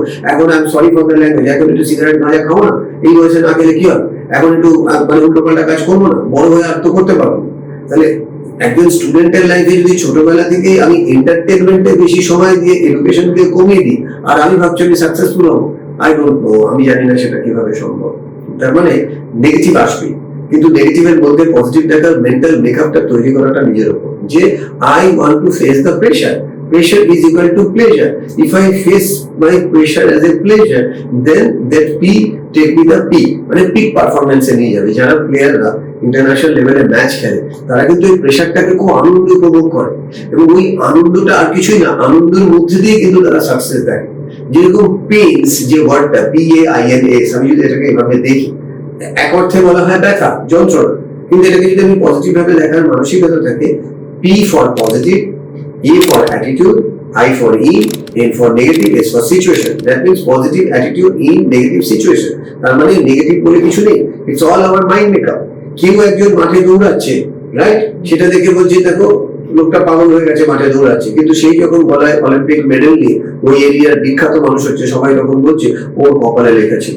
সো কপালে কিছু লেখা থাকে না, কপাল তৈরি করতে হবে, তাই না? তো নিজের কপাল তৈরি করার জন্য নিজেকে আগে মাইন্ড মেকআপ করতে হবে, যে যাই হোক, পজিটিভ হোক নেগেটিভ হোক, এগুলো এক একটা ফেজ, কবি খুশি কবি গম, ব্রেন ওয়েভের মতো।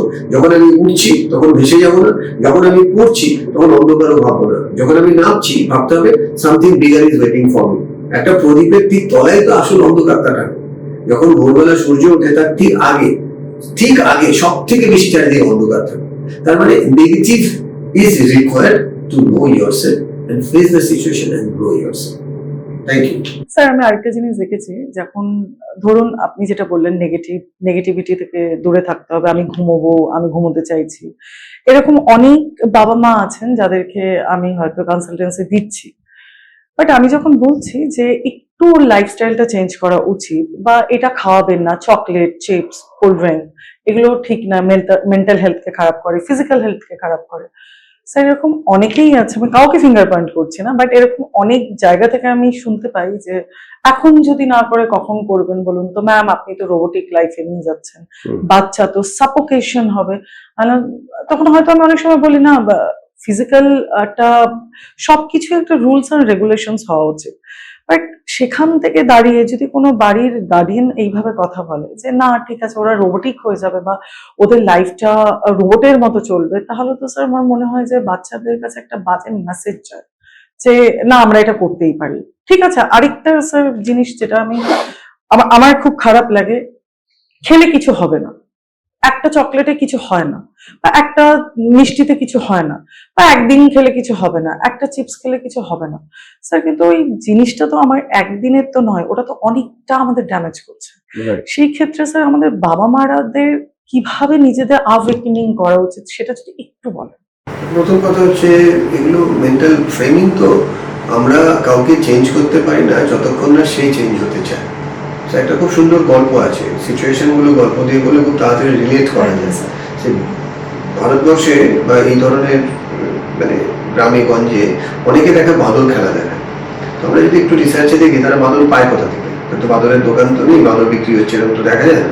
তো বাদলকে তারা ধরতে যায়। তো জঙ্গলে যখন তারা বাদল ধরতে যায় তখন কি করে, তারা একটা কাঠের বাক্সের মধ্যে বাদাম ভরে জঙ্গলের মধ্যে রেখে যায়, যে সমস্ত জায়গায় বাদর বেশি থাকে। যেমন মন্দির মন্দিরে দেখে প্রচুর বাদর, বাদরটাকে তো ধরতে হবে, আর কাছে গেলে আয় আয় বললে তো চলে আসবে না। এবার ওই বাদামগুলো বাদর যে বাক্সটার মধ্যে, কাঠের বাক্সের মধ্যে রাখাটা খুব ভারী, মানে বাদরগুলো তুলে নিয়ে যেতে পারবে না।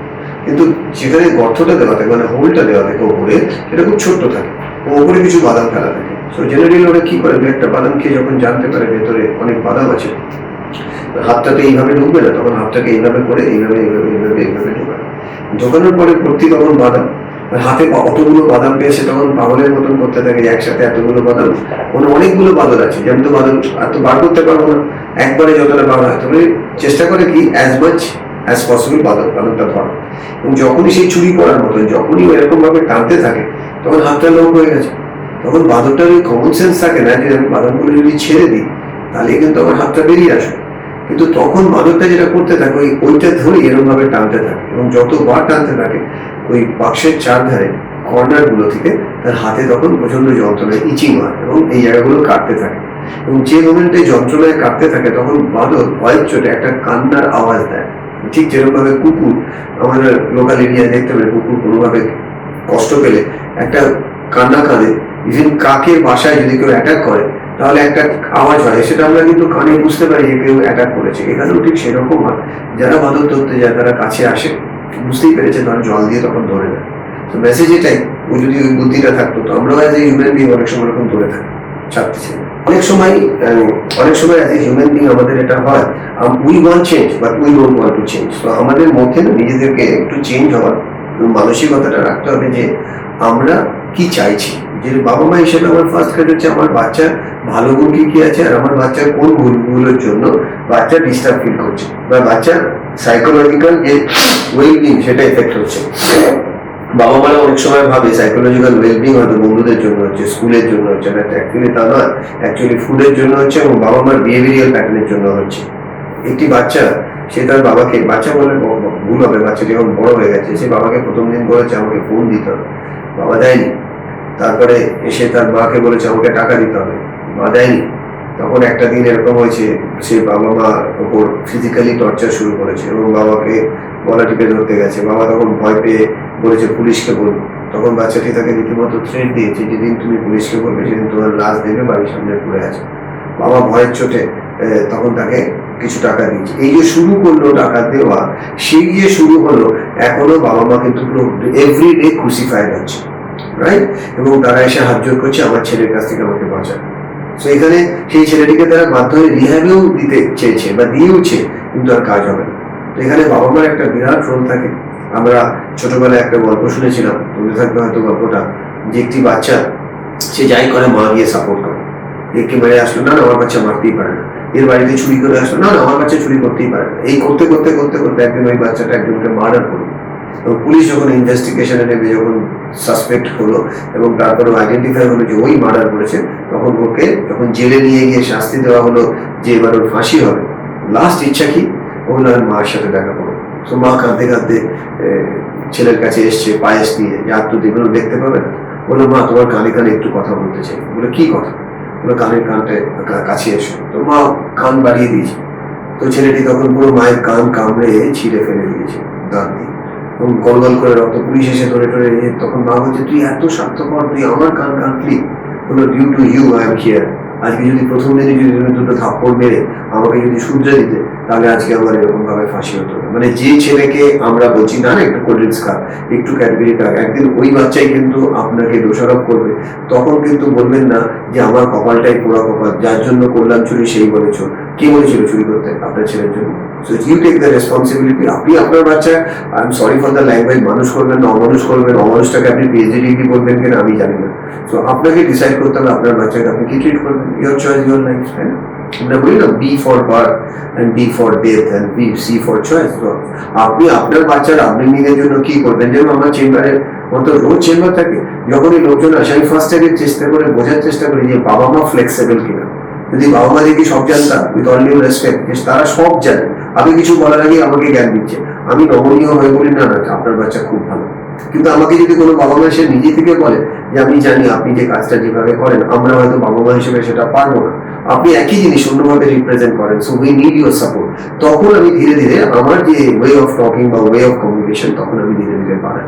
সেক্ষেত্রে যারা সারেন্ডার করে তাদের ক্ষেত্রে কাজ করা একরকম, আর যারা সারেন্ডার না করে নিজের বুদ্ধি লাগায় তাদের ক্ষেত্রে একরকম। আমার মনে হয় তোমার এটাতে কষ্ট পাওয়ার কিছু নেই, বিকজ তুমি একজন গুড হিলার হিসেবে মানুষকে অ্যাডভাইস দিতে পারো, বাট তার অ্যাডভাইস নেওয়ার ইচ্ছাটা তার ব্যাপার। তার মনের দরজা যদি সে না খুলতে চায় আবার টাকাও দিতে চায়, সেক্ষেত্রে সেটা তার মাইন্ডসেটের প্রবলেম, তোমার না। You just give your good vibes, এবার যার নেওয়ার যার ভালো হওয়া সে অটোমেটিক্যালি নিজে থেকে ভালো হবে, তাই না? স্যার সেখান থেকে একটা কথা বলি আপনাকে, যে আমাদের যে বলে না যে আমাদের 5টা বডি লেয়ার, সবার প্রথমে যে 5টা কোষ, সবার প্রথমেই আছে অন্নময়, তারপর প্রাণময়, তারপর মনোময়। মানে অন্ন থেকে প্রাণ ভালো হয়, প্রাণ থেকে মন ভালো হয়। তো এখান থেকেই বোঝা যাচ্ছে যে সবার প্রথমে স্টেপটা অন্ন থেকেই আসে।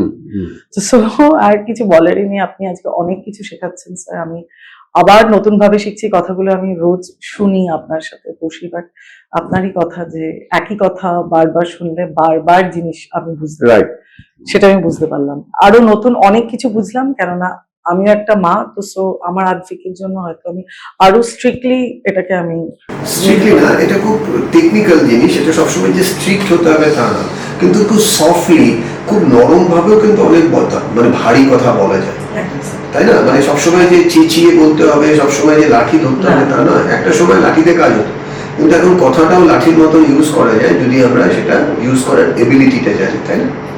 এটাই হলো ব্যাপার। আচ্ছা স্যার, সাম্প্রতিককালে আমি যতটা মানে যেমন আমি আপনার চেম্বারেও দেখছি যে বাচ্চা, আপনি টিনেজ বলুন বা ছোট বাচ্চা বলুন, তাদের মধ্যে একটা নেশাতে একটা আসক্তি আসছে। ইনফ্যাক্ট তারা রিহ্যাব সেন্টার অব্দি যাচ্ছে, সেখানে গিয়ে থাকার পরও তাদের মধ্যে কোনো চেঞ্জেস নেই। স্যার আপনি যদি একটু এক্সপ্লেইন করেন যে রিহ্যাবে না গিয়েও কিভাবে আমরা সেই মানুষগুলোকে আরো হেলদি করতে পারি, আর তাদের মধ্যে এই যে নেশার যে একটা খুব বাজে সোসাইটি তৈরি হয়েছে, এটাকে কি করে ব্রেক করা যায়?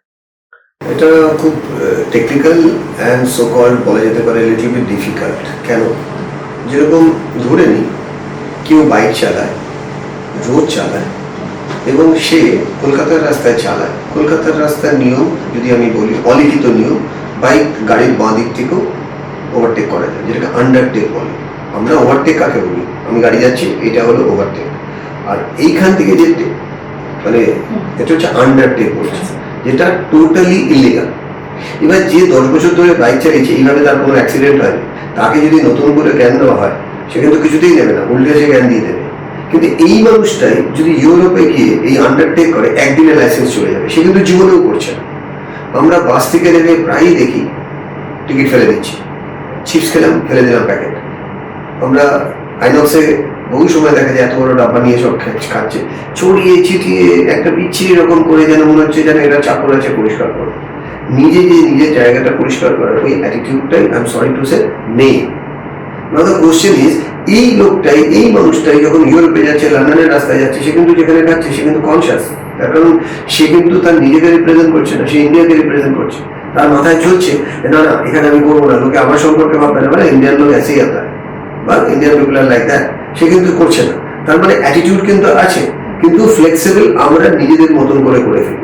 আমি কলকাতার রাস্তায় অন্তত কম করে হলেও ডেলি আমি যে পরিমাণ গাড়ি চালাই রোজ 50 থেকে 60 কিলোমিটার, কম করে হলো 50টা, with all due respect to all the driver, but respect করবো না ডিসরেসপেক্ট করবো জানি না, ইভেন অনেক ভদ্রলোক মানে গাড়ির ওনার জানলা খুলে দিল, দরজা খুলে দিল, এতখানি মুখ থেকে তারা তাদের নোংরাটা ফেললো রাস্তার মধ্যে। কিন্তু এই লোকটাই বিদেশে গিয়ে দেখুন তো কোথাও ফেলছে না। বোঝাতে পারছি ব্যাপারটা? তার মানে এইখানে মাইন্ডসেট ইস্যুস। এবার এই রিহ্যাব জিনিসটাতে অবধি যাচ্ছে কেন? কোথাও একটা দেখা যাচ্ছে বাবা ওয়ার্কিং, মা ওয়ার্কিং।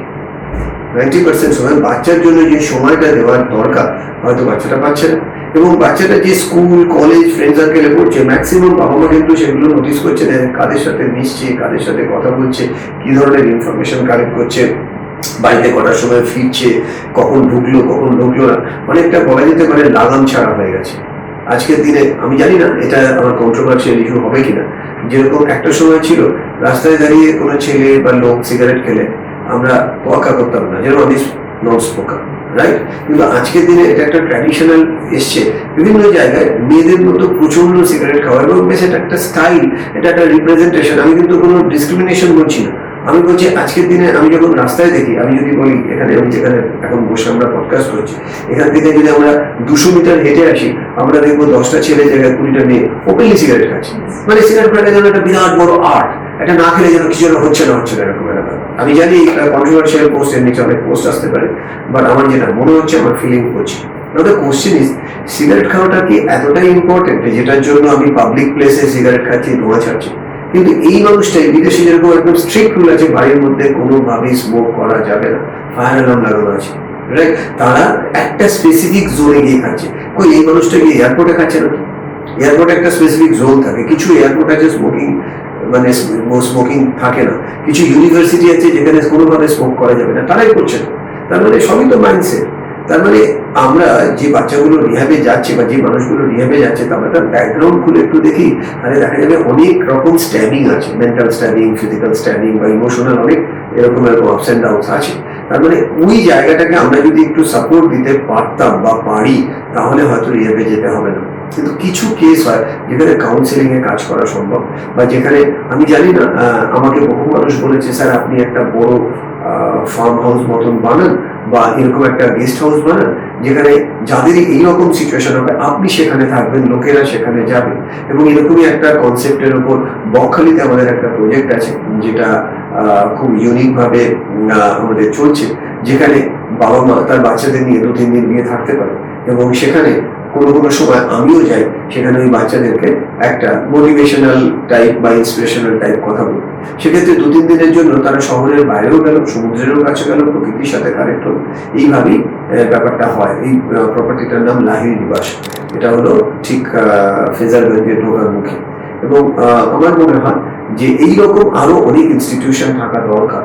ওয়েস্ট বেঙ্গলে আমার জানা এই ধরনের ইনস্টিটিউশন নেই। ম্যাক্সিমাম যারা রিহ্যাব আছে, খুব ভালো রিহ্যাব বলতে আমি কিন্তু সেরকম ভাবে জানি না। রিহ্যাবের অনেক জায়গাতেই, with all due respect to all the rehab, আমি না জেনেই বলছি, জেনে বলাটা উচিত, যে ম্যাক্সিমাম জায়গায় বিজনেস। বিকজ আমি যখনই কেউ রিহ্যাব থেকে ফিরেছে, আমি দেখলাম 30,000, 40,000, 50,000, এবং যখনই ভেতরে নিয়ে নেওয়া হচ্ছে তাদেরকে 6 মাসের বন্ড সই করিয়ে নিচ্ছে যে 6 মাসের আগে বের করা যাবে না। ইভেন বের করতে গেলেও প্রচুর লিটিগেশন, কিছুতেই বাচ্চাকে দেখতে দেওয়া হচ্ছে না, এবং বাচ্চা কেমন আছে না আছে, অনেক ক্ষেত্রে দেখা যাচ্ছে রিহ্যাবে কি আরো খারাপ হয়ে যাচ্ছে, এবং তাদেরকে জিনিসপত্র সাপ্লাই করছে যে তুমি এখানে থাকো, তুমি বাড়িতে গেলে পাবে না, তোমার বাবার কাছ থেকে টাকা বার করে আনার দায়িত্ব আমার কাছে এরকম কোট আনকোট মানে রিপোর্ট আছে আর কি, যেখানে বাচ্চা এসে বলছে ওখানে রিহ্যাবে গিয়ে তুমি খুনিদের সাথে থাকো, ওখানে তো কিভাবে খুন করতে হয়, কিভাবে সুচ ঢুকিয়ে মানুষকে মারতে, এইসব শেখা। তো আমি অফিসিয়ালি এগুলো বলা ঠিক না, কিন্তু আমি বলতে বাধ্য হলাম, বিকজ আমাকে এই ধরনের কেস আমার কাছে আসে। বাবা মা বলছে যে ছেলে তো রিহ্যাব থেকে আসতেই চাইছে না, ছেলে তো বেরিয়ে এসে বললো যে আমি ওখানে বেশ ভালো ছিলাম, তোমরা আমাকে অনেক বেশি অত্যাচার করছো। তো আমার মনে হয় রিহ্যাবে পাঠানোর আগে একটু যদি স্ক্যানিং করে দেখে নেওয়া যায় যে লেভেলটা কোথায়, এবং অনেক সময় যদি মনে হয় যে সাইকিয়াট্রিস্ট আপনাদের রেকমেন্ড করছে, যদি সেকেন্ড ওপিনিয়ন হিসেবে দেখে নেন, তবে রিহ্যাবে পাঠানোর যে ঘটনাগুলো থাকে সেগুলো পাঠাতে হলে কিন্তু পাঠাতেই হবে। অনেক সময় বাবা মা দুজনে ব্যস্ত, দুজনের সময় নেই, সেক্ষেত্রে রিহ্যাব ছাড়া উপায় নেই। Thank you. এই ক্ষেত্রে আমার মনে হয় সত্যি সত্যি আপনার এটা কিছু এরকম টাইপের কিছু আনা উচিত। ইচ্ছা আছে, এখন আমার একার পক্ষে তো সম্ভব না, আমি যে কাজটা করি পুরো একাই করি। আর with all due respect to all the মানে ইউনিভার্স, আমার কাছে এত ফান্ডিং নেই যে, বা আমি এরকম কোনো এনজিও ওপেন করিনি যে আমাকে ফান্ড করুন, আমি কোনো ইনস্টিটিউট খুলবো, আমার কোনো ফান্ডিং নেই। যে আমি যে কাজটা করি, যখন সরকারি চাকরি করে তারপরে যখন ছেড়ে দিই, এটাকেই প্যাশন, এটাকেই প্রফেশন বানিয়েছি। তো সেখানে আমি যে কাজটা করি সেখানে একটা প্রচুর ফান্ডিং দরকার, মানে আমি যে প্রজেক্টের কথা বললাম এটা হিউজ ফান্ডিং। সো যদি কখনো সেরকম কোনো লাইক মাইন্ডেড পিপলের সাথে আমার পরিচয় হয় এবং ডেফিনেটলি যদি ফান্ডিং সেরকম ফান্ডিং থাকে, তাহলে আমার খুব ইচ্ছা আছে এই ধরনের কোনো একটা ইনস্টিটিউশন ওপেন কর, যেখানে ওয়েল্ডিং 3 মাসের কোর্স, 6 মাসের কোর্স থেকে কোর্স, বা এই যে সামার ভ্যাকেশন করছে, সামার ভ্যাকেশনে 7 দিনের কোনো কোর্স, যেখানে একটা কমপ্লিট, সেখানে একটা সকালবেলা মিলিটারি ট্রেনিং হতে পারে, তারপরে সাইকোলজিক্যাল ট্রেনিং হতে পারে, তারপরে মেন্টাল হিলিং হতে পারে, তারপরে রাত্রিবেলা সেলফ ইন্ট্রোস্পেকশন হতে পারে, এরকম অনেক কিছু করা যায়। স্যার আমার মনে হয় যদি দেখুন মা বাবা একদম বোঝে না ডে 1 থেকে, এই কথাটা নয়, যদি ডে 1ই বুঝে যদি আপনাকে কন্ট্যাক্ট করে বা একটু আসে, একটা আলোচনা করে, যেমন আপনি কি সুন্দর যোগা, মেডিটেশন, এন্ড আপনি প্রত্যেকটা মানুষকে খুব ভালো করে শোনেন, বাবা মাকে আলাদা করে, বাচ্চাকে বোঝার চেষ্টা করেন, সবার মেন্টাল হেলথ বোঝার চেষ্টা করেন। তো সেখান থেকে দাঁড়িয়ে আমার মনে হয় যে রিহ্যাবে যাওয়ার আগে সিচুয়েশনে কিছু তো ইন্ডিকেশন থাকে, মানে একদমই তুমি আজকে শুরু করে কালকে গেলাম না, ওই ডে 1-এ বোঝার পর যদি একটু কনসালটেন্সিটা নেওয়া যায় ভালো হয়। হ্যাঁ ভালো হয়। দেখুন এটা অনেক বড় লম্বা প্রজেক্ট, বাট অনেক বড় প্রসিডিওর, বাট এটা যদি ডে 1-এ একটা স্টেপে যদি আপনার কাছে পৌঁছে যাওয়া যায়, তাহলে আমার মনে হয় যে কোনো বাচ্চাকে ডেফিনেটলি এটা আমার ট্রাস্ট। Thank you. আচ্ছা স্যার, আরেকটা কোয়েশ্চেন হচ্ছে, এটা একটু আলাদা কোয়েশ্চেন, আপনি কি রিচ হলে খুশি হবেন, নাকি খুশি থাকলে রিচ হওয়ার রাস্তা মানে খুঁজে পাওয়া যায়?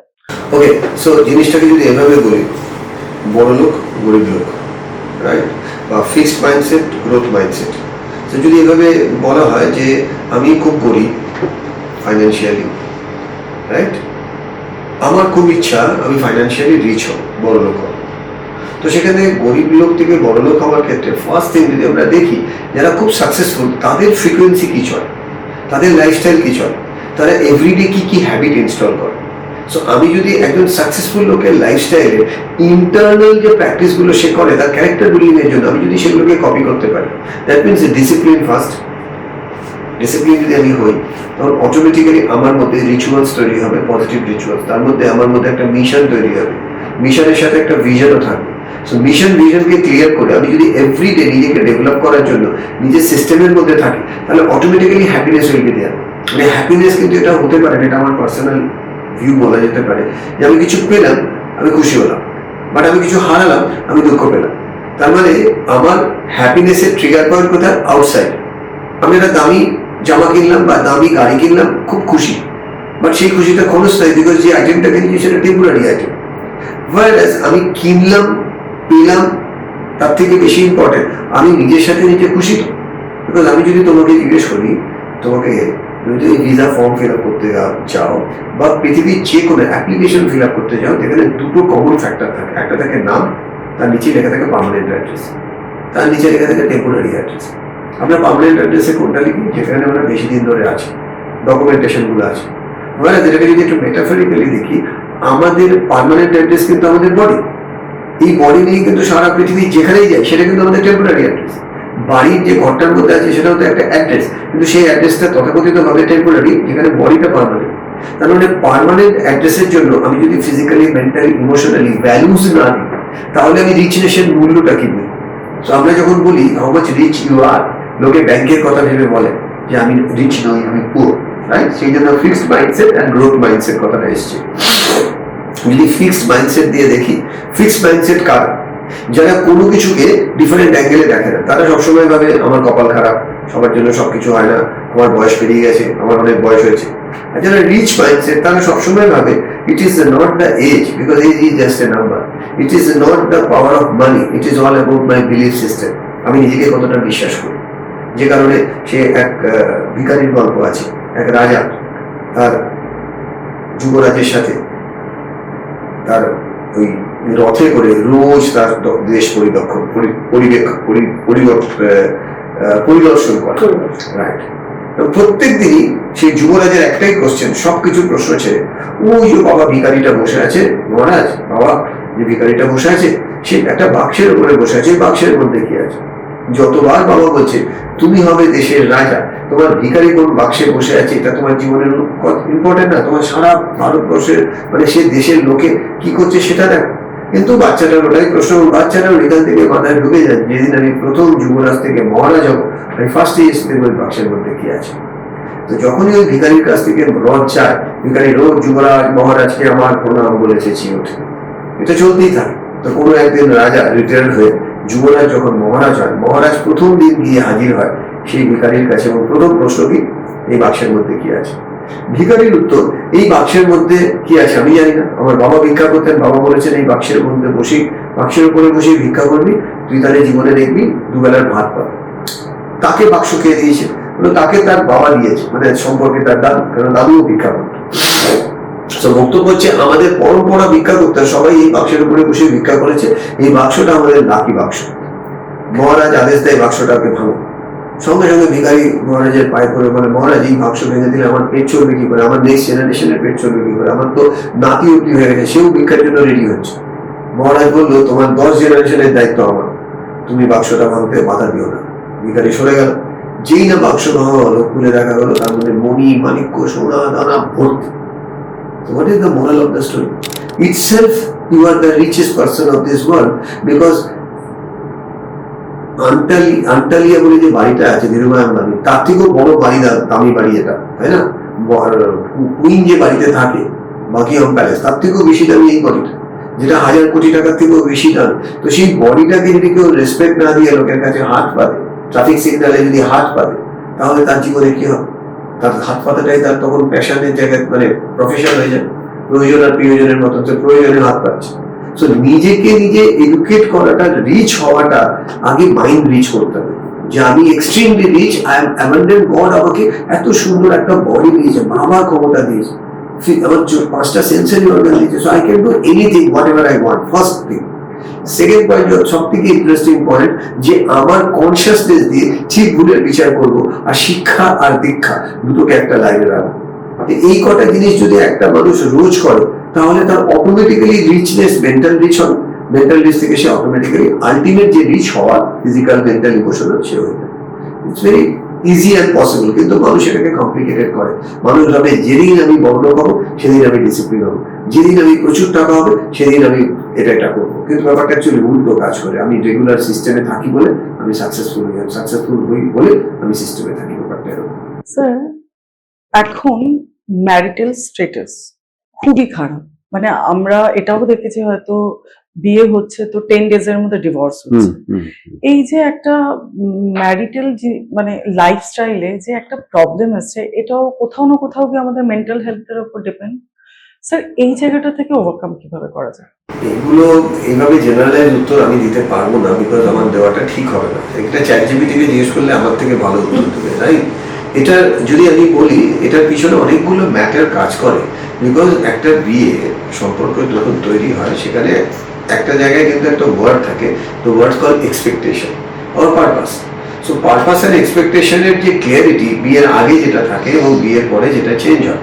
এবং আরেকটা বড় চ্যালেঞ্জ, যেটা আমার কাছে বহু ঘটনা আসে, ম্যাক্সিমাম সময় আমাদের ভারতের যদি আমরা দেখি, ভারতবর্ষকে দেখি, বা মেইনলি যদি ওয়েস্ট বেঙ্গলকে দেখি, বা বাঙালি কমিউনিটিকে যদি দেখি, আমরা যেহেতু বাংলায় কথা বলছি সেই অর্থে যদি বলি, যে যখন বিয়ে হয় মোস্ট অফ দ্য টাইম মেয়েরা ছেলেদের বাড়িতে আসে। কোনো ছেলে যদি মেয়ের বাড়িতে যায়, সেটাকে কিন্তু খুব বাজেভাবে দেখা হয়, ঘর জামাই বলে এই ওয়ার্ডটা ইউজ হয়। কি ঠিক কি ভুল আমি ওগুলোতে যাচ্ছি না। এবার কি হয়, যখনই একটি মেয়ে 12, 15, 18, 19, 22, 25 বছর অব্দি একটা ফ্যামিলিতে অনেক কিছু শিখে, অনেক কিছু ভাবে নিজেকে তৈরি করে যখন একটা ফ্যামিলিতে শিফট হচ্ছে, তখন যে বাড়িতে শিফট হচ্ছে মোস্ট অফ দ্য টাইম দেখা যায়, সবসময় না, মোস্ট অফ দ্য টাইম, যে ওই বাড়ির যে কমিউনিটিতে যারা লোকজন আছে তারা ধরেই নিচ্ছে এই মেয়েটা যেন এমপ্লয়ি হিসেবে এসছে অন্য কোম্পানি থেকে, দুদিনের মধ্যে এই কোম্পানিতে সে নিজের মতন করে অ্যাডজাস্ট করে নেবে, রাইট? মানে কেউ আগে মাছ বিক্রি করতো একটা কোম্পানিতে, তাকে আনা হয়েছে ফুলের ব্যবসাতে। তো প্রথম দিনে তাকে ইন্ডাকশন ট্রেনিং এ পাঠানো, যাও এটা ইন্ডাকশন ট্রেনিং। কি ট্রেনিং? দেখো ফুলের ব্যবসা, মাছের ব্যবসা, এই কমন ফ্যাক্টর, এই কমন ফ্যাক্টর, কালকে থেকে ফুল বিক্রি করবে, এই জামাটা চেঞ্জ করে নাও, তোমার এই ড্রেস চেঞ্জ করে নাও। মেসেজ বোঝাতে পারছি? এটা তো কোনো ওইরকম নয় যে চাকরি চেঞ্জ করার মতো, এটা রেস্ট অফ মাই লাইফ আমাকে ওই পরিবেশে থাকতে হবে। তাহলে ফার্স্ট অফ অল যে বাড়িতে আসলো, কটা এরকম বাড়ি আছে আমি জানি না যে বাড়ির লোকগুলো এই মেয়েটির প্রতি কেয়ারিং হবে যে এর এই বাড়িতে অ্যাডজাস্ট করতে টাইম লাগবে, লেটস ওই বাড়িতে কিভাবে ছিল ওটা আমরা একটু দেখে আসি, ওর মতন পরিবেশ এখানে ক্রিয়েট করি যাতে ও কোনোভাবেই মনে না করে যেটা শ্বশুর বাড়িতে এসছে। আমার মনে হয় কোটিতে গুটি বলে, মানে 1 কোটিতে গুটি মানে 1 পিস, এরকম হয়তো ওয়েস্ট বেঙ্গলে বা সারা বাঙালিতে বা এরকম একটা হয়তো বাড়ি পাবো বা 10টা বাড়ি পাবো কোটি কোটি লোকের মধ্যে যেখানে এটাকেও কেয়ারিং করা হয়, এটাকে কোথাও কেয়ার করা হয়। সবসময় ধরেই নেওয়া হয় মেয়েটি যে বাড়িতে এসছে দেওর আছে, সাপোজ ননদ আছে, সাপোজ শ্বশুর আছে, সাপোজ শাশুড়ি আছে, সাপোজ হাজবেন্ড আছে, এরকম। এবার এই 5 জনের মতন করে কিন্তু তাকে বিহেভ করতে হচ্ছে, তাকে ননদের মতন বিহেভ করতে হচ্ছে, ননদকে খুশি করতে গিয়ে বা সবাইকে খুশি করতে গিয়ে এই কিন্তু পাগল হয়ে যাচ্ছে। এবার এই মেয়েটি যার ভরসায় আসলো হাজবেন্ড, তার কখনো কখনো প্রোটেস্ট করা উচিত, কখনো কখনো ফেস করা উচিত, but most of the time husband যে মানুষটি থাকে, যে রোল প্লে করছে, অনেক ছেলেরা হয়তো আমার উপর রেগে যায়, সো এটা আমার এক্সপিরিয়েন্স থেকে বলছি, মানুষ ঘাটা থেকে যে রোলটা থাকে তার অনেক সময় উচিত মেয়েটাকে প্রোটেক্ট করার জন্য মেয়েটার সাপোর্টে কথা বলা। মোস্ট অফ দ্য টাইম ছেলেটি যখন বাড়ি ঢোকে, ননদ বললো, মানে ছেলেটির বোন, জানিস তো আজকে তোর বৌদি না এরকম করেছে, ব্যাস। তা জানিস তো মা এসে বললো, জানিস তো তোর বউ এরকম করেছে। এবার ছেলেটা তখন ওদের মুখপাত্র হয়ে তখন মেয়েটার উপর সাইকোলজিক্যাল অ্যাটাক করে, এবং এটাও একটা বড় কারণ সংসার ভেঙে যাওয়ার ক্ষেত্রে। আগেকার দিনে মেয়েদেরকে খালি বলা হতো অ্যাডজাস্ট করবি, রাইট? কিন্তু আজকের দিনে যদি কোনো well to do family educated হয়, এবং সেখানে কিন্তু সবসময় বলা অ্যাডজাস্ট ইম্পর্টেন্ট নয়, it's a team work, so let's work together, grow together. যদি এই মানসিকতা থাকে, অনেকেই দেখা যাচ্ছে আলাদা হয়েও কিন্তু তার মধ্যেও ডিভোর্স হচ্ছে, তার কারণ সেখানে ইন্টারফারেন্স হচ্ছে মোবাইল। মানে মোবাইলে এত বেশি ইউজ টু দুজনের দিকে তাকিয়ে কথা বলার টাইম।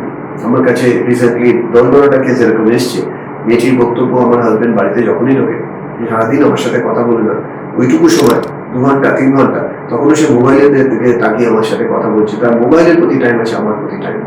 তো এই ব্যাপারগুলো ম্যাটার করে। আমার মনে হয় এগুলো ওভারকাম করার জন্য 1-to-1 যখন কেউ আসে সেক্ষেত্রে ওভারকাম করাটা ইজি। ঠিক আছে স্যার, একটা ওয়ার্ড আমরা শুনতে পাই, word of mouth.